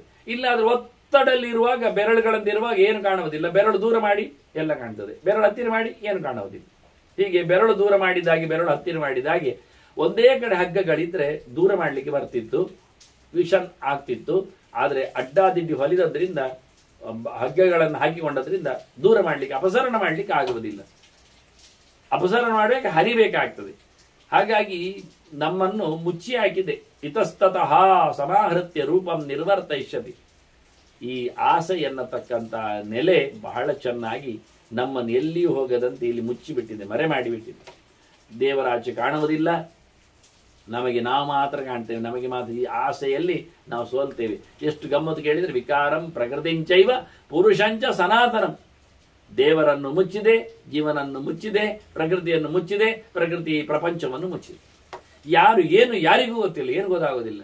ಇದು ಹಿಂದಿನ ಕೂತಿರತಕ್ಕಂಥ ಕೈವಾಡವುಳ್ಳ ದೇವತೆಗಳು ಗೊತ್ತಿಲ್ಲ, ಪ್ರಾಣ ಗೊತ್ತಿಲ್ಲ, ಮಹಾಲಕ್ಷ್ಮಿ ಗೊತ್ತಿಲ್ಲ, ದೇವರು ಗೊತ್ತಿಲ್ಲ, ಯಾರು ಗೊತ್ತಿಲ್ಲ. ಎಲ್ಲರನ್ನೂ ಮುಚ್ಚಿ ಹಾಕಿಬಿಟ್ಟಿದೆ ಈ ಜೀವನ ಹತ್ತಿರದಲ್ಲಿ. ಪರದೆ ಬಹಳ ಚಂದವಾದಂತಹ ಆಸೆಯ ಪರದೆ ಅಂತ. ಯೋ ಯಥಾವದ್ ವಿಜಾನಾತಿ ಸವಿತೃಷ್ಣ ವಿಮುಚ್ಯತೆ. ಯಾರು ಆಸೆಯನ್ನು ಬಿಡುತ್ತಾನೆ, ಇದನ್ನು ಅರಿತಾನೆ, ಅವನ ಭಗವದೆಡೆಗೆ ಸಾಕ್ತಾನೆ. ಮೂರೇ ಅಂತ. ತಿಳ್ಕೊಳ್ಬೇಕು, ಬಿಡಬೇಕು, ಸಾಗಬೇಕು. ಮೂರು ಅಂಶಗಳು. ಮೊದಲು ತಿಳ್ಕೊಳ್ಬೇಕು. ತಿಳಿಯದೆ ಬಿಡ್ಲಿಕ್ಕೆ ಬರುವುದಿಲ್ಲ, ಬಿಡದೆ ಹೋಗ್ಲಿಕ್ಕೆ ಆಗೋದಿಲ್ಲ. ಹೋಗಬೇಕು ಖಾತ್ರಿ ಆದ್ರೆ ಬಿಡಬೇಕು ಖಂಡಿತ, ಬಿಡಬೇಕು ಖಂಡಿತ ಆದ್ರೆ ತಿಳ್ಕೊಳ್ಬೇಕು, ಅಷ್ಟೇ ವಾಸ್ತವ. ನಾಳೆ ತಿಳ್ಕೊಳ್ತೇನೆ, ಆಯ್ತು ನಾಳೆ ಬಿಡು, ಮತ್ತೆ ನಾಳೆ ಹೋಗು. ಇಲ್ಲ ಬರುವ ಜನ್ಮಕ್ಕೆ ತಿಳ್ಕೊಳ್ತೇನೆ, ಒಳ್ಳೆ ಸಂಗತಿ, ಬರುವ ಜನ್ಮಕ್ಕೆ ಬಿಡು. ಅದು ರಾಜನ ಜನ್ಮಕ್ಕೆ ಬಿಡು, ಅದು ರಾಜನ ಜನ್ಮಕ್ಕೆ ಹೋಗಿ ನಮಗೆ. ಒಟ್ಟು ಆಸೆ ಬಿಡದೆ ಹೋಗ್ಲಿಕ್ಕೆ ಆಗುವುದಿಲ್ಲ. ಆಸೆ ಬಿಡ್ಲಿಕ್ಕೆ ಮನಸ್ಸು ಬಾರದೆ ಆಗುವುದಿಲ್ಲ. ಮನಸ್ಸು ಬರಬೇಕಾದ್ರೆ ಓದಿಕೊಳ್ಳದೆ ಬರುವುದಿಲ್ಲ. ಯಾರು ಚೆನ್ನಾಗಿ ದೇವರನ್ನು ತಿಳ್ಕೊಳ್ತಾನೆಯೋ ಯಥಾವತ್ ವಿಜಾನಾತಿ, ಇದ್ದ ಹಾಗೆ ತಿಳ್ಕೊಳ್ಬೇಕು. ಸುಳ್ಳು ಹೇಳುವವರು ಸುಮಾರು ಜನ ಇದ್ದಾರೆ, ಬೇಕಾದಷ್ಟು ಗಮ್ಮತ್ತು. ರಾಮಾಯಣದಲ್ಲಿಯೂ ಕಥೆಯನ್ನು ಏನೇನು ಹೇಳುವವರಿದ್ದಾರೆ, ಎಂತೆಂದದು. ಅದು ರಾಮನಿಗೆ ಹೋರಾಟಕ್ಕೆ ಹೋಗುವಾಗ ಯುದ್ಧದಲ್ಲಿ ಜಯ ಬರಲಿಕ್ಕೋಸ್ಕರ ಮತ್ತೆ ರಕ್ಷಾಬಂಧ ಕಟ್ಟಲಿಕ್ಕೆ ಇತ್ತಂತೆ. ಅದಕ್ಕೆ ಬ್ರಾಹ್ಮಣನೇ ಕಟ್ಟಬೇಕಂತೆ, ಪುಣ್ಯಕ್ಕೆ ಮಂಗಗಳು ಕಟ್ಟಲಿಕ್ಕೆ ಆಗುವುದಿಲ್ಲ ನೋಡಿ. ಕೊನೆಗೆ ಹೋಗಿ ಇಲ್ಲಿ ಯಾರು ಲಂಕೆಯಲ್ಲಿದ್ದಾರೆ ಬ್ರಾಹ್ಮಣ ಹೇಳುವಾಗ ಅದು ಶುದ್ಧ ಬ್ರಾಹ್ಮಣ ರಾವಣಂತೆ, ಅವನನ್ನು ಕರೀಲಿಕ್ಕೆ ಆಯ್ತು. ಅವ ಇನ್ನಷ್ಟು ಖುಷಿಯಲ್ಲಿ ರಕ್ಷಾಬಂಧ ನಾನು ಕಟ್ಟಲಿಕ್ಕೆ ಬರ್ತೇನೆ ಹೇಳಿ ಕಿರೀಟ ಎಲ್ಲ ತೆಗೆದಿಟ್ಟು ನಾನು ಬ್ರಾಹ್ಮಣ ಹೌದು ಅಂತ ಮಾಡಿಕೊಂಡು, ಯಾವ ಮೂರ್ಖ ಬ್ರಾಹ್ಮಣ, ಯಾರೋ ಹುಡುಗಿಯನ್ನು ಅಪಹರಿಸಿಕೊಂಡವ, ಕದ್ದು ತಂದವ ಬ್ರಾಹ್ಮಣ ನಷ್ಟ ಆಗಿದೆ ಅವನಿಗೆ, ಗೊತ್ತುಂಟ ಮಂಡೆ ಮಾರಿಗಡೆ ಹೇಳಿಕೊಂಡು ತಿರುಗ್ತವೆ. ಗಮ್ಮತ್ನಲ್ಲಿ ಹೌದು ನಾನು ಬ್ರಾಹ್ಮಣ ಹೇಳಿ ಇವನಿಗೆ ರಕ್ಷಾಬಂಧ ಕಟ್ಟಿದ್ದಂತೆ. ಒಳ್ಳೆ ಮುಹೂರ್ತ, ಈಗ ನೀನ್ ವಿನ್ ಆಗ್ತಿ, ಇಲ್ಲಾಂದ್ರೆ ಮತ್ತೆ ಮುಹೂರ್ತ ತಪ್ತದೆ. ಯಾವನಯ್ಯ ತಾನು ಸೋಲ್ಲಿಕ್ಕೆ ಇನ್ನೊಬ್ಬರಿಗೆ ಕಟ್ತಾನೆ, ಮೊದಲೇ ಲಂಕೆಯನ್ನು ಸುಟ್ಕೊಂಡಿದ್ದಾನೆ, ಬೋಧ ಇಲ್ಲದವ. ಹೀಗಿರುವಾಗ ಅವನು ಒಂದೊಮ್ಮೆ ಇವನು ವಿನ್ನಾಗ್ಲಿ ಅಂತೇಳಿ ಅವನಿಗೆ ರಕ್ಷಾಬಂಧ ಕಟ್ಟುವಷ್ಟು ದೊಡ್ಡ ಮೂರ್ಖ ಬ್ರಾಹ್ಮಣ ಆಗಿದ್ರೆ ಅವನು ಸೀತೆಯನ್ನು ಕೊಟ್ಟು ಕೈ ಮುಗಿಬೋದಿತ್ತಲ್ಲ. ನಾಚಿಕೆ ಆಗ್ಬೇಕು ಕತೆ ಹೇಳುವವರಿಗೆ. ಇದೇ ಜನರಿಗೆ ಹಂಚು ಇಂಥದ್ದೇ. ಆದ್ರಿಂದ ಹೇಳಿದ ಯೋ ಯಥಾವದ್ ವಿಜಾನಾದಿ, ಕೃಷ್ಣನ ಹೇಳಿದ್ದ ಜನ್ಮ ಕರ್ಮಚಮೇ ದಿವ್ಯ ಯೋ ವೇತಿ ತತ್ವತ ಅಂದ. ಸರಿಯಾಗಿ ತಿಳ್ಕೋ ಮಗನೇ, ಇಲ್ಲ ಆದ್ರೆ ನೀನು ಬರೋದಿಲ್ಲ ಅಂದ. ಇದ್ದದ್ದು ಇದ್ದಾಗಿ ತಿಳ್ಕೊಂಡ್ರೆ ಮಾತ್ರ ಪ್ರವೇಶ ಅಲ್ವಾ. ಬೇಡದಿದ್ದದ್ದು ಹೇಳಿದ್ರೆ ಎಲ್ಲಿ ಬರ್ತದೆ? ನಮಗೆ ಯಾರ್ಯಾರು ಏನೇನು ಹೇಳಿದ್ರು ಖುಷಿ ಆಗ್ತದೆ ಇಟ್ಟುಕೊಳ್ಳುವ, ಆದ್ರೆ ದೇವರ ಸುದ್ದಿ ದೇವತೆಗಳ ಸುದ್ದಿ ಆಗಲ್ಲ. ಯೋ ಯಥಾವತ್ ವಿಜಾನಾದಿ. ತಪ್ಪು ತಿಳ್ಕೊಂಡ್ರೆ ಅವನು ಕಳ್ಳನಂತೆ, ಮೋಸಗಾರನಂತೆ. ಯೋನ್ಯಥಾ ಸಂತಮಾತ್ಮಾನಂ ಅನ್ಯಥಾ ಪ್ರತಿಬದ್ಧತೆ. ಕೆಲವರು ನಾನೇ ದೇವರು ಹೇಳುದು, ಕೆಲವರು ನಾನೇ ಇಂದ್ರ ಚಂದ್ರ ಉಪೇಂದ್ರ ಎಲ್ಲ ಹೇಳಿಕೊಳ್ಳುವುದು. ಎಂತ ಸಮ ಉಂಟು ಕೇಳ್ತಾನೆ, ಎಂತ ಹೇಳಿ ಕೂಡುದಿಲ್ಲ ಮಾರಿ, ಮತ್ತೆ ಇಂದ್ರ ಅಂತೆ ದೇವೇಂದ್ರ ಅಂತ ಹೇಳಿಕೊಳ್ಳುದು. ಆದ್ರಿಂದ ಯೋನ್ಯಥಾ ಸಂತಮಾತ್ಮಾನಂ ಅನ್ಯಥಾ ಪ್ರತಿಬದ್ಧತೆಗಿಂತ ನಕೃತಂ ಪಾಪಂ ಚೋರೇಣ ಆತ್ಮಾಪಹಾರಿಣ ಅಂತ, ಚೋರೇಣೇ ಆತ್ಮಾಪಹಾರಿಣ ಅಂತ ಭಾರತದೇ ಮಾತುಗಳಿವೆಲ್ಲ. ಆದ್ರಿಂದ ಯೋ ಯಥಾವತ್ ವಿಜಾನಾತಿ, ಭಗವಂತನನ್ನು, ವಿಷ್ಣುವನ್ನು, ತನಗಿಂತ ವಿಲಕ್ಷಣನಾದವನನ್ನು, ಎಲ್ಲಕ್ಕಿಂತ ದೂರ ನಿಂತವನನ್ನು ಚೆನ್ನಾಗಿ ತಿಳ್ಕೊಂಡವ ಸ ವಿತೃಷ್ಣ. ಅವನು ಪೂರ್ವವಾಗಿ ಆಸೆಯನ್ನು ಬಿಡುತ್ತಾನೆ. ತಪ್ಪು ತಿಳ್ಕೊಂಡ್ರೆ ಆಸೆ ಹೋದಾಗೆ ಮಾಡ್ತದೆ, ಈಚಿಂದ ಇರ್ತದೆ. ಮತ್ತೆ ಅವನು ಬಿಡುಗಡೆ ಆದಾಗ ಆಗ್ತದೆ, ಅಲ್ಲೇ ಬಿದ್ದುಕೊಂಡಿರ್ತಾನೆ. ಟೋಲ್ ಗೇಟ್ ತಪ್ಪಿಸಬೇಕು ಅಂತ ಹೇಳಿ ಡ್ರೈವರ್ ಹತ್ರ ಇದ್ದ ಆಚಿನ ಅಡ್ಡದಾರಿಯಲ್ಲೆಲ್ಲ ಹೋಗ್ಲಿಕ್ಕೆ ಹೇಳಿದಂತೆ. ಅವಾಗ ಗಮ್ಮತ್ನಲ್ಲಿ ಆಚೆ ಈಚೆ ಎಲ್ಲ ಪೆಟ್ರೋಲ್ ಹಾಕಿದ್ದಾರೆ, ಹೋಗ್ತಾ ಉಂಟು. ರಾತ್ರಿ ಇಡೀ ಟೋಲ್ ಗೇಟ್ ತಪ್ಪಿಸುವುದು ಅಂತ ಹೇಳಿ ಆಚಿಂದ ಈಚಿಂದೆಲ್ಲ ಹೋದವ. ಬೆಳಿಗ್ಗೆ ಎಲ್ಲಿ ಉಂಟು ಕೇಳಿದ, ಅದು ಟೋಲ್ ಗೇಟಿನಲ್ಲಿ ಅದು ಬಂದು ನಿಂತಿದೆ ವಾಹನ. ಹೇಗುಂಟು ಗಮ್ಮತ್ ನಮ್ದು. ಹಾಗೆ ನೀವೇನು ಮಾಡಿಕೊಂಡ್ರು ಅಡ್ಡದಾರಿ ಹಿಡ್ಕೊಂಡು ಏನಾದ್ರೂ ತಪ್ಪಿಸಿಕೊಂಡು ಏನೋ ತಪ್ಪು ತಿಳ್ಕೊಂಡು ಹೋದ್ರೆ ಮತ್ತೆ ಪುನಃ ಅಲ್ಲೇ ಬರ್ತೀರಿ, ಬಿಡುಗಡೆಯ ದಾರಿ ನಿಮಗೆ ಸಿಗುವುದಿಲ್ಲ. ಅದು ಚಕ್ರವ್ಯೂಹ ಇದ್ದಾಗ ಒಳಗೋಗಿ ಹೊರಗೆ ಬರ್ಲಿಕ್ಕೆ ಆಗದೇ ಇರತಕ್ಕಂಥ ಕತೆ ಅಂತ. ಯಾತಿ ನಿತ್ಯಂ ಸದ್ಭಾವಂ ಆತ್ಮನೋ ವೈ ಮಹತ್ ಧ್ರುವ. ಯಾರು ಎಲ್ಲವನ್ನೂ ತೊರೆದು ನಿಜವಾಗಿ ನಿಲ್ತಾನೆ ಅಂಥವನು ನಿಜವಾಗಿ ಶಾಶ್ವತವಾದಂತಹ ಒಳ್ಳೆತನವನ್ನು ಶುದ್ಧನಾಗ್ತಾನೆ. ಗುಣಗಳಿಂದ ಈ ಗುಣತ್ರಯಗಳಿಂದ ದೂರನಾಗ್ತಾನೆ, ದೋಷದಿಂದ ದೂರನಾಗ್ತಾನೆ, ಲಿಂಗದಿಂದ ದೂರನಾಗ್ತಾನೆ, ಪ್ರಾಕೃತದಿಂದ ದೂರನಾಗ್ತಾನೆ. ಹೀಗಾಗಿ ಅತ್ಯಂತ ಎತ್ತರವಾದ ಶಾಶ್ವತವಾದ ಸ್ಥಾನವನ್ನು ಪಡಿತಾನೆ. ಹೀಗಂತ ನಾರಾಯಣ ಗುರು ಹೇಳಿದ ಅಂತ ಭೀಷ್ಮರು ಹೇಳುತ್ತಾರೆ. ಕೊನೆಗೆ ಹೋಗುವ ಬಗೆಯನ್ನು ತಿಳಿಸಿಕೊಡುತ್ತಾ ಭೀಷ್ಮರು ಹೇಳುತ್ತಾರೆ, ಪ್ರಕಾಶಂ ಭಗವಾನೇ ತದ್ ಋಷಿರ್ನಾರಾಯಣ ಅಮೃತಂ ಭೂತಾನಾಂ ಅನುಕಂಪಾರ್ಥಂ ಜಗಾದ ಜಗದೋಹಿತಂ. ಜಗತ್ತಿನ ಜನರ ಏಳಿಗೆಗಾಗಿ ಹೇಳಿದ. ಅವರ ಮೇಲೆ ಪ್ರೀತಿ ನೋಡವನಿಗೆ ಹೇಳಿಕೊಡಬೇಕಾ? ಹೀಗಾದರೆ ಮಾತ್ರ ದಾರಿ, ಇಂಥ ಕಡೆ ಇಂಥ ತಿಳಿ ಅಂತ ಹೇಳಬೇಕಾ? ತಿಳಿಯದೆ ಬಿಡ್ಲಿಕ್ಕೆ ಬರುವುದಿಲ್ಲ, ಬಿಡದೆ ಹೋಗ್ಲಿಕ್ಕೆ ಆಗುವುದಿಲ್ಲ ಅಂತ ಹೇಳಿಕೊಡಬೇಕಾ? ಎಂತ ತಿಳಿಲಿಕ್ಕುಂಟು ಅಂತ ತಿಳುವಳಿಕೆ ಕೊಡಬೇಕಾ? ಒಂದಿಷ್ಟು ಪಟ್ಟಿ ಮಾಡಿ ಅಲ್ಲ. ಎಷ್ಟು ಜನರ ಮೇಲೆ ಪ್ರೀತಿ ನೋಡಿ, ಜೀವಜಾತಗಳ ಮೇಲೆ ಪ್ರೀತಿ ನೋಡಿ. ಅವ್ರು ಹುಡುಕಿಕೊಂಡು ಹೋಗಬೇಕಾಗಿಲ್ಲ, ಕಷ್ಟಪಡಬೇಕಾಗಿಲ್ಲ. ಹೌದಲ್ಲ, ತಿಳಿಯದು ಹೋಗ್ಲಿ, ಎಂತ ತಿಳ್ಕೊಳ್ಳೋದು? ಗೊತ್ತಿಲ್ಲಲ್ಲ, ಗೊತ್ತು ಮಾಡಿದ್ದಾನೆ ದೇವರು ನೋಡು. ಗೊತ್ತಿದ್ದವ ಗೊತ್ತನ್ನು ಹೇಳಿಕೊಟ್ಟರೂ ಗೊತ್ತಿಲ್ಲದಂತೆ ಮಾಡಿದವ ಮಾತ್ರ ಮೂರ್ಖ ದಡ್ಡ. ಅವ ಬರುವುದಿಲ್ಲ, ಅವನ ಅಯೋಗ್ಯ, ಅವನ ಬಿಟ್ಟು ಹೋಗ್ತಾನೆ. ಹಾಗೆ ಬಹಳ ಸ್ಪಷ್ಟವಾಗಿ ಲೋಕದ ಜನರಿಗಾಗಿ ಉದ್ಧಾರಕ್ಕಾಗಿ ಹೇಳಿದವ. ಅಮೃತತ್ವವನ್ನು ಪಡೆಯುವ ದಾರಿ ಇದು, ಮೋಕ್ಷವನ್ನು ಪಡೆಯುವ ದಾರಿ ಇದು. ಅಮೃತ ಚಿಂತನೆ ಇದು. ಸತ್ತವನನ್ನು ಬೇಸತ್ತವನನ್ನು ಮತ್ತೆ ಎಬ್ಬಿಸುವಂತಹ ಕತೆ, ಶುದ್ಧವಾದ ಚಿಂತನೆ ಇದು. ಅಮೃತ ಸಾಹಿತ್ಯ ಇದು. ಅಮರು ಸಾಹಿತ್ಯ ಅಲ್ಲ, ಅಮೇಧ್ಯ ಸಾಹಿತ್ಯ ಅಲ್ಲ, ಏನು ದುಡ್ಡು ಮಾಡುವ ಕಂತೆ ಅಲ್ಲ ಇದು. ಆದ್ದರಿಂದ ಜ್ಞಾನವನ್ನು ಕೊಡುವ ಭಗವಂತ ಜ್ಞಾನರೂಪದಲ್ಲಿ ಬಂದಿದ್ದಾನೆ. ಋಷಿರೂಪದಲ್ಲಿ ನಾರಾಯಣ ಋಷಿಯಾಗಿ ಅವತರಿಸಿ ನಾರಾಯಣರ ರೂಪಗಳಲ್ಲಿ ನೆಲೆಗೊಂಡವ ಬದರಿಯವ ಅವನು ನಾರಾಯಣನಾಗಿ ಭಗವಂತನೇ ಸ್ವಯಂ ಅವನಿ ಮಾತನ್ನು ಹೇಳುತ್ತಾನೆ, ಸ್ಪಷ್ಟಪಡಿಸ್ತಾನೆ. ಎದುರೇ ಹೇಳಿದ್ದಾನೆ, ನೇರ ಹೇಳಿದ್ದಾನೆ. ದೇವರೇ ಹೇಳಿದ್ದಂದ್ರೆ ಇನ್ನೆಂತ ಕೇಳಲಿಕ್ಕುಂಟು ಮಾರಾಯರ ಅಂತಾರೆ. ಕನ್ಫ್ಯೂಸ್ ಎಂತುಂಟು, ಡೌಟ್ ಎಂತುಂಟು, ಅದನ್ನು ಪ್ರಶ್ನೆ ಮಾಡಲಿಕ್ಕುಂಟು. ಇನ್ನು ನೋಡುವ, ವಿಚಾರಿಸುವ. ಎಂತ ಕರ್ಮ ವಿಚಾರಿಸುವುದು? ಶುದ್ಧವಾಗಿ ಕೃಷ್ಣ ಹುಟ್ಟಿದ್ದು ಭಾದ್ರಪದದಲ್ಲಿ ಅಂತ ಹೇಳಿದ ಬಳಿಕ, ಅದರಲ್ಲಿ ಅಷ್ಟಮಿ ದಿನ ಅಂತ ಆದ ನಂತರ, ಅವತ್ತು ರೋಹಿಣಿ ಇತ್ತು ಅಂತ ಹೇಳಿದ ನಂತರ, ಎಂದಾದರೂ ವರ್ಷದಲ್ಲಿ ನಿಮಗೆ ಕೃಷ್ಣ ಪಕ್ಷದಲ್ಲಿ ಅಷ್ಟಮಿಯಲ್ಲಿ ರೋಹಿಣಿ ಸಿಕ್ಕಿದ್ರೆ ಆವತ್ತೇ ಉಪವಾಸ ಮಾಡಿ ಅಗ್ಗೆ ಕೊಟ್ಟು ಕೃಷ್ಣನನ್ನು ಪ್ರೀತಿಸಿ ಹೇಳಿದರೆ ನೋಡು, ವಿಚಾರಿಸುವ ಮತ್ತೆಂತ ಆಗ್ತದೆ, ಎಂತ ಕರ್ಮ ಆಗ್ತದೆ ಮತ್ತೆ ಇಷ್ಟು ಹೇಳಿದಂತೆ ಅಂತ ವಿಚಾರಿಸುವ ಎಂತ ಉಂಟು ಅಲ್ಲ. ಅವ್ರು ಹೇಳ್ತಾರೆ, ಅವ್ರು ಹೇಳಿಕೊಳ್ಳಿ ಅಯ್ಯ, ದೇವರು ಹೇಳಿದಂದ್ರೆ ಇನ್ನೇನುಂಟು ಅಲ್ವಾ? ಪ್ರಕಾಶಂ ಭಗವಾನೇ ತತ್. ಸರ್ವಜ್ಞನಾದ ಅವರೆಲ್ಲ ದೇವರ ಹೇಳಲಿಕ್ಕೆ, ಹಾಗೆ ಹೇಳಲಿಕ್ಕೆ ಫಸ್ಟ್ ದೇವರೇ ಹೇಳಿದ ನಂತರ ಅಲ್ಲ. ಅದು ದೇವರು ಕೆಲವೊಮ್ಮೆ ಅವತಾರದಲ್ಲಿ ಗಮ್ಮತ್ ಮಾಡ, ಅವತಾರದಲ್ಲಿ ಇದು ಋಷಿಯಾಗಿ ಜ್ಞಾನವನ್ನು ಕೊಡುವ ಜ್ಞಾನ ರೂಪದಲ್ಲಿ ಕೊಡ್ತಾ ಇದ್ದಾನೆ. ನಾರಾಯಣ ತನ್ನ ಲೋಕಕ್ಕೆ ಬರುವುದನ್ನು ನಾರಾಯಣನೇ ಹೇಳ್ತಾ ಇದ್ದಾನಲ್ಲ, ಹೇಗೆ ಅಂತ ಇನ್ನೆಂತ ಕೇಳಲಿಕ್ಕೆ ಉಂಟು ಅಂತ ಕೇಳ್ತಾನೆ. ಧರ್ಮರಾಜ ಹೇಳುತ್ತಾನೆ, ಅಲ್ಲ ಮೋಕ್ಷಕ್ಕೆ ಹೋದದ್ದು ಹೌದು, ನೀವು ಹೇಳಿದ್ರಿ ಸಾಧನೆ ಮಾಡಿದ್ದೆಲ್ಲ, ತಪಸ್ಸು ಕಾಡಿನಲ್ಲಿ, ಅಧ್ಯಯನ ಶಾಲೆಯಲ್ಲಿ, ಧಾರಣೆ ಯೋಗದ್ದು, ವ್ಯಾಪ್ತವಾದ ಉಪಾಸನೆ ಎಲ್ಲ ಸರಿ. ಅಲ್ಲ ರಾಜ, ಜನಕ ರಾಜ, ಮಿಥಿಲೆಯ ಅರಸ, ಜನಕ ಮಿಥಿಲಾಧಿಪ ಕೇನ ವೃತ್ತೇನ ವೃತ್ತಜ್ಞ. ಎಂತಹ ವ್ಯಾಪಾರದಿಂದ, ವ್ಯವಹಾರದಿಂದ, ಬದುಕಿನಿಂದ, ರಾಜ್ಯದ ಆಡಳಿತದಿಂದ, ಯಾಕೆಂದ್ರೆ ಅವನಿಗೆ ಎಲ್ಲ ಗೊತ್ತು ಏನು ಮಾಡಬೇಕು ಅಂತೆಲ್ಲ. ಎಂಥದ್ದು ತಿಳ್ಕೊಂಡು ಯಾವ ನೆಲೆಯಲ್ಲಿ, ಏನು ಕರ್ಮದಲ್ಲಿ ಆತ ಜಗಾಮ ಮೋಕ್ಷಂ ಧರ್ಮಜ್ಞ, ಮೋಕ್ಷಕ್ಕೆ ಹೋದ ಹೇಳಿ ತಿಳ್ಕೊಂಡಿದ್ದಾನೆ, ವ್ಯವಹರಿಸ್ತಾನೆ, ರಾಜ್ಯಭಾರ ಮಾಡಿದ್ದಾನೆ. ಕೃಷ್ಣನೇ ಹೇಳ್ತಾನಲ್ಲ, ಆಸಿತಾಹ ಜನಕಾದಯ ಕರ್ಮಣೈವ ಹಿ ಸಂಸಿದ್ಧಿ ಅಂತ. ಲೋಕ ವಾರ್ತೆಯೊಂದಿಗೇನೆ, ರಾಜ ಆಡಳಿತೆಯೊಂದಿಗೇನೆ ಜನಕ ಮೋಕ್ಷಕ್ಕೆ ಹೋಗಿದ್ದಾನೆ. ಈ ಮೋಕ್ಷ ನೀವೇನು ಹೇಳಿದ್ದೆಲ್ಲ ಬಿಡ್ಲಿಕ್ಕೆ ಉಂಟು, ಇಲ್ಲಿ ಕೂತ್ರೆ ಊಟ ಮಾಡ್ಲಿಕ್ಕೆ ಉಂಟು, ಆಸೆ ಉಂಟು, ಸಿಂಹಾಸನದ ಆಸೆ, ಪರಾಕು ಭೂಪರಾಗ ಆಸೆಗಳು ಎಲ್ಲ ಇರ್ತಾರೆ ಇಲ್ಲಿ ಎಲ್ಲ. ಇಲ್ಲೆಲ್ಲ ಬಿಟ್ಟು ಹೋಗ್ಲಿಕ್ಕೆ, ತಿಳ್ಕೊಳ್ಳಿಕ್ಕೆ ಬರ್ತದೆ, ಬಿಟ್ಟು ಹೋಗುದಿಕ್ಕೆ ತಿಳಿದಂದ್ರೆ ಬಿಡ್ಲಿಕ್ಕೆ ಉಂಟು. ಸಿಂಹಾಸನ ಬಿಡುವುದು ಹೇಗೆ? ಲೋಕವಾರ್ತೆ ನಿಲ್ಲಿಸಿ ಹೋಗುವುದು ಹೇಗೆ? ಹೋದದ್ದು ಹೇಗೆ? ನನಗೆ ಹೇಗೆ ಹೋದ ಹೇಳಿದೆ ಯಾರೇ? ಭೋಗಾನುಸೃಜ್ಯ ಬುದ್ಧಿಮಾನ್. ನಿಜವಾಗಿ ಕೆಲವರು ಊಟ ಬಿಡ್ತಾರೆ, ತಿನ್ನಿಸಿ ಬಿಡ್ತಾರೆ. ಯಾವಾಗ? ತಿನ್ಲಿಕ್ಕೆ ಆಗದೇ ಇದ್ದಾಗ. ಅಲ್ಲೆಲ್ಲ ಸತ್ತಿದೆ ಅಂದ್ರಿಂದ ಅವರಿಗೆ ಚಕ್ಕುಲಿ ತಿನ್ನುವುದೇ ಇಲ್ಲ ಅಂತ. ಆನಂತರ ಅವರಿಗೆ ಸ್ವೀಟ್ ಆಗೋದೇ ಇಲ್ಲ ಅಂತ. ಯಾಕೆಂದ್ರೆ ಮೈ ತುಂಬ ಸಕ್ಕರೆ ಅವರದ್ದು ಕಾಯಿಲೆ ಅವರಿಗೆ. ಮತ್ತೆ ಎಣ್ಣೆದು ತಿನ್ನುವುದಿಲ್ಲ ಅಂತ. ಯಾಕೆಂದ್ರೆ ಅವ್ರು ಈಗಲೇ 150 kg ಇದ್ದಾರೆ, ಇನ್ನು ತಿನ್ನುವುದಿಲ್ಲ ಈಗ ಎಣ್ಣೆ. ಇರುವುದು 5 feet, ಆದ್ರೆ 150 kg. ಎತ್ತರ 8-10 ಅಡಿ ಆದ ಇದ್ರು ಒಂದು ಲೆಕ್ಕ ಬೇರೆಪ್ಪ.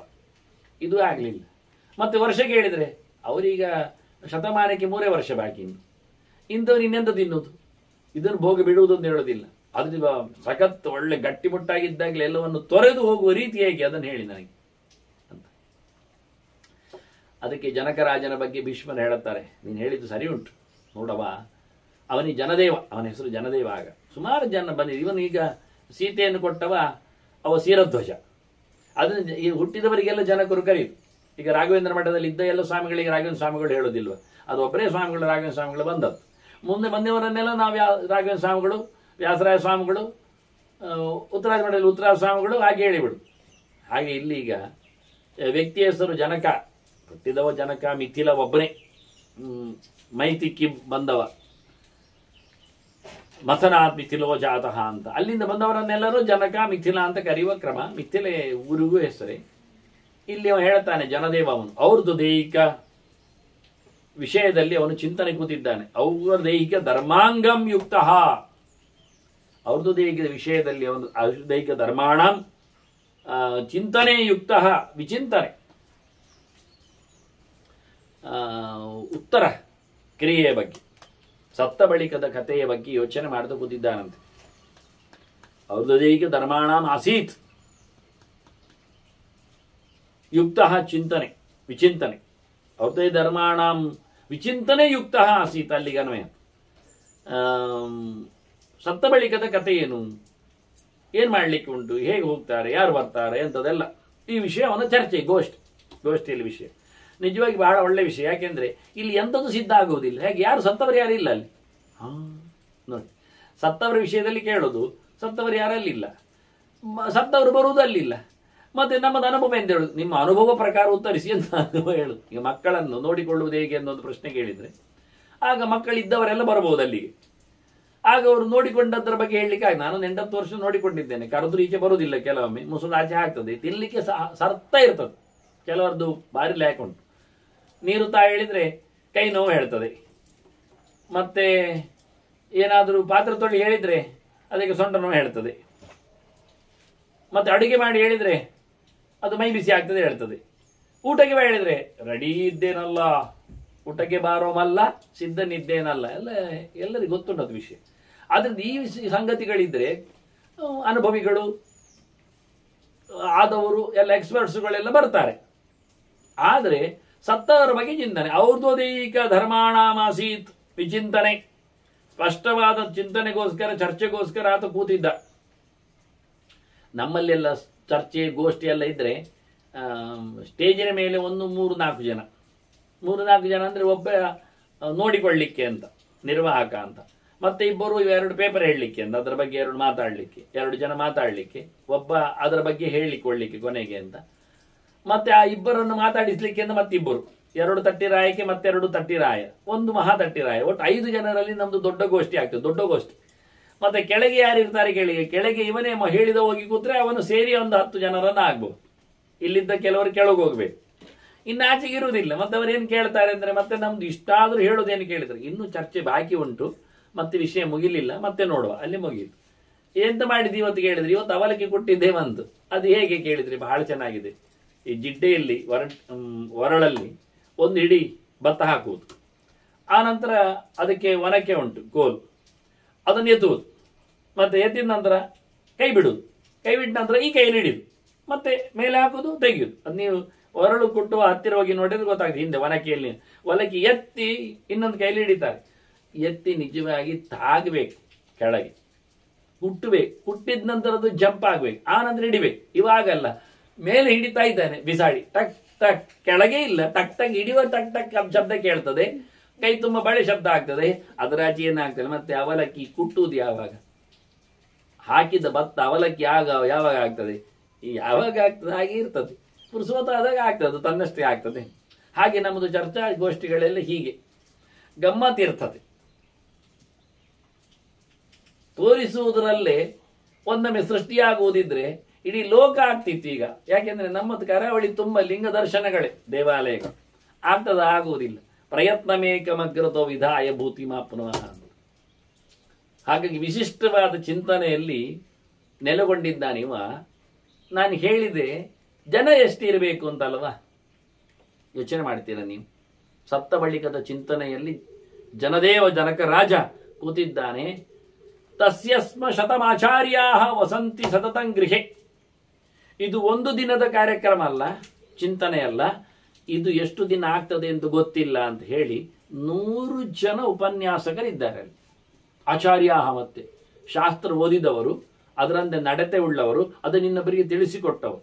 ಆಚಿನೋತಿ ಹಿ ಶಾಸ್ತ್ರಾಣಿ ಆಚಾರಾನ್ ಗ್ರಾಹ್ಯತ್ಯವಿ ಸ್ವಯಂ ಆಚರತೆ ಯಸ್ಮಾತಮಾಚಾರ್ಯಂ ಪ್ರಚಕ್ಷತೆ. ಆಚಾರ್ಯ ಅಂದ್ರೆ ಹೀಗೆ ಓದಿಕೊಂಡಿರಬೇಕು. ಈಗ ಎಲ್ಲರೂ ಆಚಾರ್ಯ ಅಂತ ಹಾಕಿಕೊಳ್ತಾರೆ. ಅವರಿಗೇನಾಗಲಿ, ತಟ್ಟೆ ಲೋಟೆ ಬೊಟ್ಟು ಅವನು ಸಹ ಆಚಾರ್ಯ ಹಾಕೊಳ್ತಾನೆ. ಅವನು ಎಂತ ಮಾಡ್ಲಿಕ್ಕೆ ಆಗ್ತದೆ? ಅವನು ಶಾಸ್ತ್ರ ಓದಿದ್ದಾನ, ಇನ್ನೊಬ್ಬರು ಶಾಸ್ತ್ರ ತಿಳಿಸ್ತಾನ, ಅಥವಾ ಸ್ವಯಂ ತಾನು ನಡೆಸಿಕೊಳ್ತಾನ? ಏನಿಲ್ಲ. ಏಳುವುದು 8 ಗಂಟೆಗೆ, 12 ಗಂಟೆಗೆ ಒಂದು ಮತ್ತೆ ಬಾತ್ರೂಮಿಂದ ಹೊರಗೆ ಬಂದದ್ದಕ್ಕೆ ಊದುಬತ್ತಿ ತೋರಿಸ್ತಾನೆ. ಸತ್ತವರಿಗೆ ಇದ್ದವರಿಗೆ ಒಂದು ತೋರಿಸ್ತಾನೆ. ಅಲ್ಲಿಗೆ ಮುಗಿದೋಯ್ತು. ಅದರ ಆಚೆಗೆ ದೊಡ್ಡ ಸಂಗತಿ ಇಲ್ಲ ಅವನದ್ದು. ಮತ್ತೆ ಸೀದಾ ಹೋಗಿ 2ನೇ ಸತಿ ಉಳಿದದ್ದು, ಬೆಳಗಿದ 2 ಸತಿ ತಿಂದಾಗಿದೆ, 3ನೇ ಸತಿ ತಿಂದುಕೊಳ್ಳಿ ಕೂತ್ಕೊಳ್ತಾನೆ. ಇಂಥ ಕತೆಗೆ ಎಂತ ಮಾಡು? ಹಾಕೊಳ್ಳೋದು ಆಚಾರ. ಮತ್ತೆ ಕೈಯಲ್ಲಿ ಏನಾದರೂ ವಾದ್ಯ ಇದ್ದರೆ ಊದ್ಲಿಕ್ಕೆ ಶುರು ಮಾಡ್ತಾನೆ ಕೂತ್ಕೊಂಡು. ಟೈಮ್ ಪಾಸ್ ಆಗಬೇಕಲ್ಲ, ಮತ್ತೆಂತ ಮಾಡೋದು? ಇವರಿಗೆಲ್ಲ ಇಂಥ ರೋಗಗಳು, ದುಡ್ಡು ಬರ್ತದೆ, ಕೊಳ್ಳೆ ಹೊಡೆದಿರ್ತಾರೆ, ಅದರ ಆಚೆಗೆ ಏನು ಇರುವುದಿಲ್ಲ. ಈಗ ಇಂಥವರೆಲ್ಲ ಆಚಾರ್ಯ ಹಾಕೊಂಡು ಏನು ಪ್ರಯೋಜನ ಇಲ್ಲ. ಶಾಸ್ತ್ರವನ್ನು ಓದಬೇಕು, ಅದರಂತೆ ನಡಿಬೇಕು, ಅದು ಇನ್ನೊಬ್ಬರಿಗೆ ತಿಳಿಸ್ಬೇಕು. 3 ಕೆಲಸ ಉಂಟು ಅವನಿಗೆ. ಓದುವುದು ಕೆಲಸ ಇದ್ದಾಗೆ ಅದನ್ನು ತನ್ನಲ್ಲಿ ಅಳವಡಿಸುವ ಕೆಲಸ 2ನೇ. 3ನೇದು ಇನ್ನೊಬ್ಬರಿಗೆ ಅದನ್ನು ಮುಟ್ಟಿಸುವ ಕೆಲಸ. ಓದಿದ್ದೇನೆ, ಮಾಡಿದ್ದೇನೆ, ಮಾಡಲಿಕ್ಕೆ ಬರ್ತದೆ ಅಂತ ಅಭ್ಯಾಸ ಆಗಿದೆ, ನಿನಗೆ ಮಾಡಲಿಕ್ಕೆ ಹೇಳುತ್ತೇನೆ, ಮಾಡುವಂತ. ಇದು ಮುಖ್ಯ. ಆಚಿನೋತಿ ಶಾಸ್ತ್ರಾಣಿ ಆಚಾರಂ ಗ್ರಾಹ್ಯತ್ಯವಿ ಸ್ವಯಂ ಆಚರತೆ ಯಸ್ಮಾತ್. ತಾನು ಮಾಡ್ತಾ ಇದ್ದೇನೆ, ನಿನ್ನ ಕೊಟ್ಟನಂತ ನಿಲ್ಲಿಸುವುದಿಲ್ಲ, ಕೊಟ್ಟ ನಂತರವೂ ಮಾಡ್ತಾನೆ. ಅದಕ್ಕೋಸ್ಕರ ಅದನ್ನು ಮಧ್ಯೆಯಲ್ಲಿ ಹಾಕಿದ್ದಿಲ್ಲ, ಕೊನೆಯಲ್ಲಿ ಹಾಕಿ. ಇನ್ನೊಬ್ಬರಿಗೆ ಓದಬೇಕು, ಹೇಳಬೇಕು, ಆ ನಂತರ ತಾನು ಮಾಡಬೇಕು. ಮತ್ತೆ ಮೊದಲು ಮಾಡಬೇಕು. ಮಾಡದೆ ಹೇಳಲಿಕ್ಕೆ ಆಗುದಿಲ್ಲ, ಹೇಳಿಯೂ ಮಾಡದಿರ್ಲಿಕ್ಕೆ ಆಗುದಿಲ್ಲ. ಅದರಿಂದ ನಿರಂತರತೆ ಉಳಿಸಿಕೊಳ್ಳಿಕ್ಕೆ ಓದುವುದು ನಿರಂತರವೇ, ಬಹಳ ಸ್ಪಷ್ಟವಾಗಿ. ಆದರೆ ಹೇಳುವ ಮುಂಚೆ ಓದಿರ್ಬೇಕು ಹೇಳಿ ಮೊದಲು ಹೇಳಿದ್ದಷ್ಟೇ. ಹೇಳಿದ ನಂತರ ಓದಬೇಕೆನ್ನುವುದು ಸತ್ಯವೇ, ಆದರೂ ಹೇಳದ ಮುಂಚೆ ಓದಿರ್ಬೇಕೆನ್ನುವುದು ಅಷ್ಟೇ ಸತ್ಯ ಅಂತ ಹೇಳಿ ಇವತ್ತು 4 ಕ್ಲಾಸ್ ಪಾಸ್ ಆದವ 2ನೇ ಕ್ಲಾಸಿಗೆ ಪಾಠ ಮಾಡುವುದಲ್ಲ. ಅವನು 40 ವರ್ಷ ಓದಿದ ನಂತರ 2ನೇ ಕ್ಲಾಸಿಗೆ ಪಾಠ ಮಾಡ್ಲಿಕ್ಕೆ ಬಂದ್ರೆ ಯೋಗ್ಯ ಅಂತ. ಅದಕ್ಕೆ ಟ್ರೈನಿಂಗ್ ಹೇಳೋದು. ಇವತ್ತು ಯಾರಿಲ್ಲ. ನಿನ್ನೆ ಓದಿದವ ಇವತ್ತು 1 ಕ್ಲಾಸ್ ಶುರು ಮಾಡ್ತಾನೆ, ಅಲ್ಲಿಗೆ ಕೂತನು. ಅವನೆಂದ ಬೆಬ್ಬೆ ಅದರ ಆಚೆಗೆ ಏನು ಗೊತ್ತಿಲ್ಲ, ಮುಗೀತು ಅಷ್ಟೇ. ಹೇಳಿಕೊಡ್ಲಿಕ್ಕೆ ಎನ್ನುವುದೊಂದು ಕಲೆಗೆ ಬೇರೆ, ಕಲಿಯುವುದು ಬೇರೆ, ಕಲಿಸುವುದು ಬೇರೆ. ಎಷ್ಟೋ ಜನಕ್ಕೆ ಅದು ಗೊತ್ತಿಲ್ಲ, ಅದು ಡಿಫ್ರೆನ್ಸ್ ಉಂಟು ಅಂತ ಗೊತ್ತಿಲ್ಲ. ಆವತ್ತೇ ಕವಿ ಕೂಗಿದ್ದಾನೆ ಅದನ್ನೆಲ್ಲ. ಹೇಳುವುದು ಎಲ್ಲರಿಗೂ ಸುಲಭವಾದ ಸಂಗತಿ ಅಲ್ಲ, ಕಲಿಯುವುದು ಎಲ್ಲರಿಗೂ ಗೊತ್ತಾಗಬಹುದು. ಕಲಿಯುವುದರಲ್ಲಿ ಎಲ್ಲರೂ ರ್ಯಾಂಕ್ ಹೊಡಿಬಹುದು, ಆದರೆ ಹೇಳುವುದರಲ್ಲಿ ರ್ಯಾಂಕ್ ಎಲ್ಲರಿಗಿಲ್ಲ ಅಂತಾನೆ. ಶಿಷ್ಟ ಕ್ರಿಯಾ ಕಾಸಿದ ಅಭ್ಯಸಿತ ಸಂಕ್ರಾಂತಿ ಅನ್ಯಸ್ಯ ಅಂತಾನೆ. ತಿನ್ನುವುದು ಸುಲಭ, ಇನ್ನೊಬ್ಬರಿಗೆ ತಿನ್ನಿಸುವುದು ಕಷ್ಟ ಅಂತ. ಒಳ್ಳೆಯದ. ಈಗ ಇಲ್ಲಿ ಬಹಳ ಚಂದವಾಗಿ 100 ಗಟ್ಟಲೆ ಚರ್ಚೆ ಗೋಷ್ಠಿಯಲ್ಲಿ ಕೂತವರು ಕಲಿತವರು ನಿಂತಿದ್ದಾರಂತೆ. ಎಂಥದ್ದು ದರ್ಶಯಂತ ಪೃಥಕ್ ಧರ್ಮಾನ್ನ ನಾನಾ ಬಹಳ ವಿಷಯಗಳು. ಪಾಷಂಡವಾದಿನಃ ಇಲ್ಲ ಹೇಳುವವರು ಹೆಚ್ಚು ಜನ. ಸತ್ತ ನಂತರ ಏನಿಲ್ಲ, ಸತ್ತ ನಂತರ ಮಣ್ಣ ಆಗ್ತದೆ, ನೋಡಿಟ್ಕೊ, ಎಂತ ಮಾಡ್ಲಿಕ್ಕೆ ಆಗ್ತದೆ ಹೇಳಿಕೊಂಡವರು ಹೆಚ್ಚು ಜನ. ಬಗೆ ಬಗೆಯ ಧರ್ಮಗಳನ್ನು ತೋರಿಸಿಕೊಡ್ತಾ ಇದ್ದಾರೆ. ಅವರವರ ಶಾಸ್ತ್ರಗಳಿಂದ ಪಾಂಡಿತ್ಯ ತೋರಿಸ್ತಾ ಇದ್ದಾರೆ. ಬಹಳಷ್ಟು ಗಮ್ಮತ್ತಿನಲ್ಲಿ. ಕೊನೆಗೆ ಚರ್ಚೆಯಲ್ಲಿ ಮಾಡೋದೇನು, 5 ಜನ ಸುಮಾರು ಜನ ಎತ್ತಿ ಹಿಡಿದ, ನೀನು ಸತ್ತಿದ್ಯಾ? ಇಲ್ಲ. ನಿಂಗೆ ಸತ್ತು ಹೋಗಿ ಗೊತ್ತುಂಟಾ? ಇಲ್ಲ. ಮತ್ತೆಂತ ನೀನು ಬೊಗಳೋದು, ಸತ್ತೋದ ನಂತರ ಏನಾಗ್ತದೆ ಅಂತ ಬಾಯಿ ಮುಚ್ಚು. ಹೀಗೆ ಒಬ್ಬರೊಬ್ಬರು ಬಾಯಿ ಮುಚ್ಚಿ, ಎಂತ ಇಲ್ಲ ಮಾರೆ, ಬೇಕಾದ್ರೆ ನಿನ್ನ ಸಾಯಿಸಿ ನೋಡ್ತೇನೆ ಅಂತ ಉಂಟ ನೋಡುವ. ಗ್ರಾಚಾರ ಪಿಂಡ ಇದು. ಹೀಗಾಗಿ ಇಷ್ಟು ಬಹಳ ಗದ್ದಲ ಆದಾಗ ರಾಜ ಸ್ವಯಂ ಸತ್ತು ಹೋಗಿ ನೋಡಿ ಬಂದು ಹೇಳ್ತಾನೆ. ಅದೇ ವಿಶೇಷ. ಇದನ್ನು ವಾದಿರಾಜರು ಮಾತ್ರ ಇಲ್ಲಿ ಸೂಕ್ಷ್ಮವಾಗಿ ಇದನ್ನು ಗುರುತಿಸಿದ್ದಾರೆ. ಈ ಜನಕರಾಜ ಈ ಚರ್ಚೆಯಲ್ಲಿ ಅನುಭವವನ್ನು ಪಡೀಲಿಕ್ಕೋಸ್ಕರ ಸಾಯ್ತಾನೆ, ದೇಹ ಬಿಡುತ್ತಾನೆ, ಗಮನಿಸ್ತಾನೆ ಪರಲೋಕವನ್ನು, ಯಮಲೋಕವನ್ನು, ಮತ್ತೆ ಈ ದೇಹದೊಳಗೆ ಎಂಟ್ರಿ ಆಗ್ತಾನೆ. ಇದವನಿಗೆ ವಿಶೇಷವಾದಂತಹ ಒಂದು ಯೋಗ ವಿದ್ಯೆಯ ಪವರ್. ಆ ನಂತರ ಮಾತಾಡ್ತಾನೆ. ಇದು ವಿಶೇಷ. ಈಗ ಒಂದು ಅರ್ಥ ಇಲ್ಲಿ ಬರ್ತದೆ ಎನ್ನುವ ಸಾಧ್ಯತೆ ಒಂದು ವಾದರಾಜರ ಒಂದು ವಿಶೇಷತೆ ಆ ಲೆಕ್ಕದಲ್ಲಿ. ಹಾಗಾಗಿ ಇವು ಚಿಂತನೆ ಮಾಡ್ತಾ ಹೇಳಿದ ಪಾಷಂಡವಾದಿಗಳ ಹತ್ರ ಎಲ್ಲ ಕೇಳಿಕೊಂಡು ತೇಷಾಂ ಪ್ರೇತ್ಯ ಭಾವೇನ ಪ್ರೇತ್ಯ ಅಲ್ಲಿಂದ ಕೂತು ತಾನು ಉಂಟೋ ಇಲ್ಲೋ ತಿಳಿಲಿಕ್ಕೆ ಜಾತಃ ವಿನಿಶ್ಚಯ, ಸತ್ತೋಗಿ ಮತ್ತಲ್ಲಿ ನಿಶ್ಚಯ ಮಾಡಲಿಕ್ಕೆ ಬಂದಿದ್ದಾನೆ. ಯಾಕೆ ಅಂದರೆ ಅವನು ಜೋರಿದ್ದಾನೆ. ಅವರೆಲ್ಲರೂ ಸಹ ವಿರೋಧಿಗಳ, ಸಾಮಾನ್ಯವಾಗಿ ಪೂರ್ವಪಕ್ಷವನ್ನು ಗಟ್ಟಿ ಮಾಡುವುದರಲ್ಲಿ ಔಚಿತ್ಯರು, ವಿರೋಧವನ್ನು ಜಾಸ್ತಿ ಮಾಡಬೇಕು. ಆಗ ಇವರು ಹೇಳುವವರು ಗಟ್ಟಿ ಪ್ರಬಲವಾಗಿರ್ತಾರೆ. ಹಾಗೆ ಆಗಮಸ್ತಃ ಸ ಭೂಯಿಷ್ಠ ಆತ್ಮತತ್ವೇನ ತುಷ್ಯತೆ. ಇವ ಪರಮಾತ್ಮನ ಚಿಂತನೆಯಲ್ಲಿರತನಾದ್ದರಿಂದ ಪ್ರಧಾನವಾಗಿ ವೇದಗಳಲ್ಲಿ ನಂಬಿಕೆ ಇರಲಿಕ್ಕೆ ಹೋಗಿ ಶಾಸ್ತ್ರ ಚೆನ್ನಾಗಿ ಅರಿತುಕೊಂಡದ್ದರಿಂದ ಇನ್ನೊಬ್ಬರ ಮಾತು ಕೇಳಿ, ಆಗಮ ಅಂದರೆ ನಿರ್ದುಷ್ಟ ಶಬ್ದ ಆಗಮ, ಬೇರೆ ಋಷಿಗಳು ಅಲ್ಲಿನ ದೇವತೆಗಳು ಬಂದು ಹೇಳಿದ್ದನ್ನು ಕೇಳಿದ್ರಿಂದ ನಾವದನ್ನು ಒಪ್ಪಿಕೊಳ್ಳುತ್ತೇವೆ. ಅದರಿಂದ ಯಮಲೋಕ ಇದೆ, ಸತ್ತ ಬಳಿಕ ಸೂಕ್ಷ್ಮ ದೇಹದಲ್ಲಿ ಹೋಗ್ಲಿಕ್ಕೆ ಉಂಟು, ಯಾತನಾ ಶರೀರದಲ್ಲಿ ನೋವು ಅನುಭವಿಸಲಿಕ್ಕೆ ಬರ್ತದೆ, ಇಷ್ಟು ಮುಹೂರ್ತದಲ್ಲಿ ಹೋಗ್ತದೆ ಜೀವ, ಆನಂತರ ಅವರನ್ನು ಯಮ ನಿಲ್ಲಿಸಿ ಮತ್ತೆ ಬರುವಂತೆ ಕಳಿಸಿಕೊಡ್ತಾನೆ, ಇವನ್ನೆಲ್ಲ. ಹಾಗಾಗಿ ಉಳಿದವರ ಮಾತುಗಳಲ್ಲಿ ಶಾಸ್ತ್ರದ ಗೆರೆಗಳಲ್ಲಿ ತಾತ್ಪರ್ಯವುಳ್ಳ ರಾಜ ತಾನು ಸ್ವಯಂ ಚರ್ಚೆಯನ್ನು ಮಾಡ್ತಾ ತಾನೇ ಅನುಭವದಲ್ಲಿ ಹೇಳಲಿಕ್ಕೋಸ್ಕರ ಹೋಗಿ ಬಂದು ಚಾವಡಿಯಲ್ಲಿ ಚರ್ಚೆಯಲ್ಲಿ ಪಾಲ್ಗೊಂಡಿದ್ದಾನೆ. ಹೀಗೆ ಜನಕನ ಚಿಂತನೆಯನ್ನು ಮತ್ತೆ ಭೀಷ್ಮರು ಮೆಲುಕು ಹಾಕ್ತಾ ಧರ್ಮರಾಜನ್ ತಿಳಿಸ್ತಾರೆ. ಅದರ ಇನ್ನಿತರ ಸಂಗತಿಗಳನ್ನು ಇನ್ನೊಮ್ಮೆ ಸೇರಿದಾಗ ಚಿಂತನೆ ಮಾಡುವಂತೆ ವಂದನೆಗಳು. ಶ್ರೀಕೃಷ್ಣ ನಾರಾಯಣ ನಾರಾಯಣ ನಾರಾಯಣ.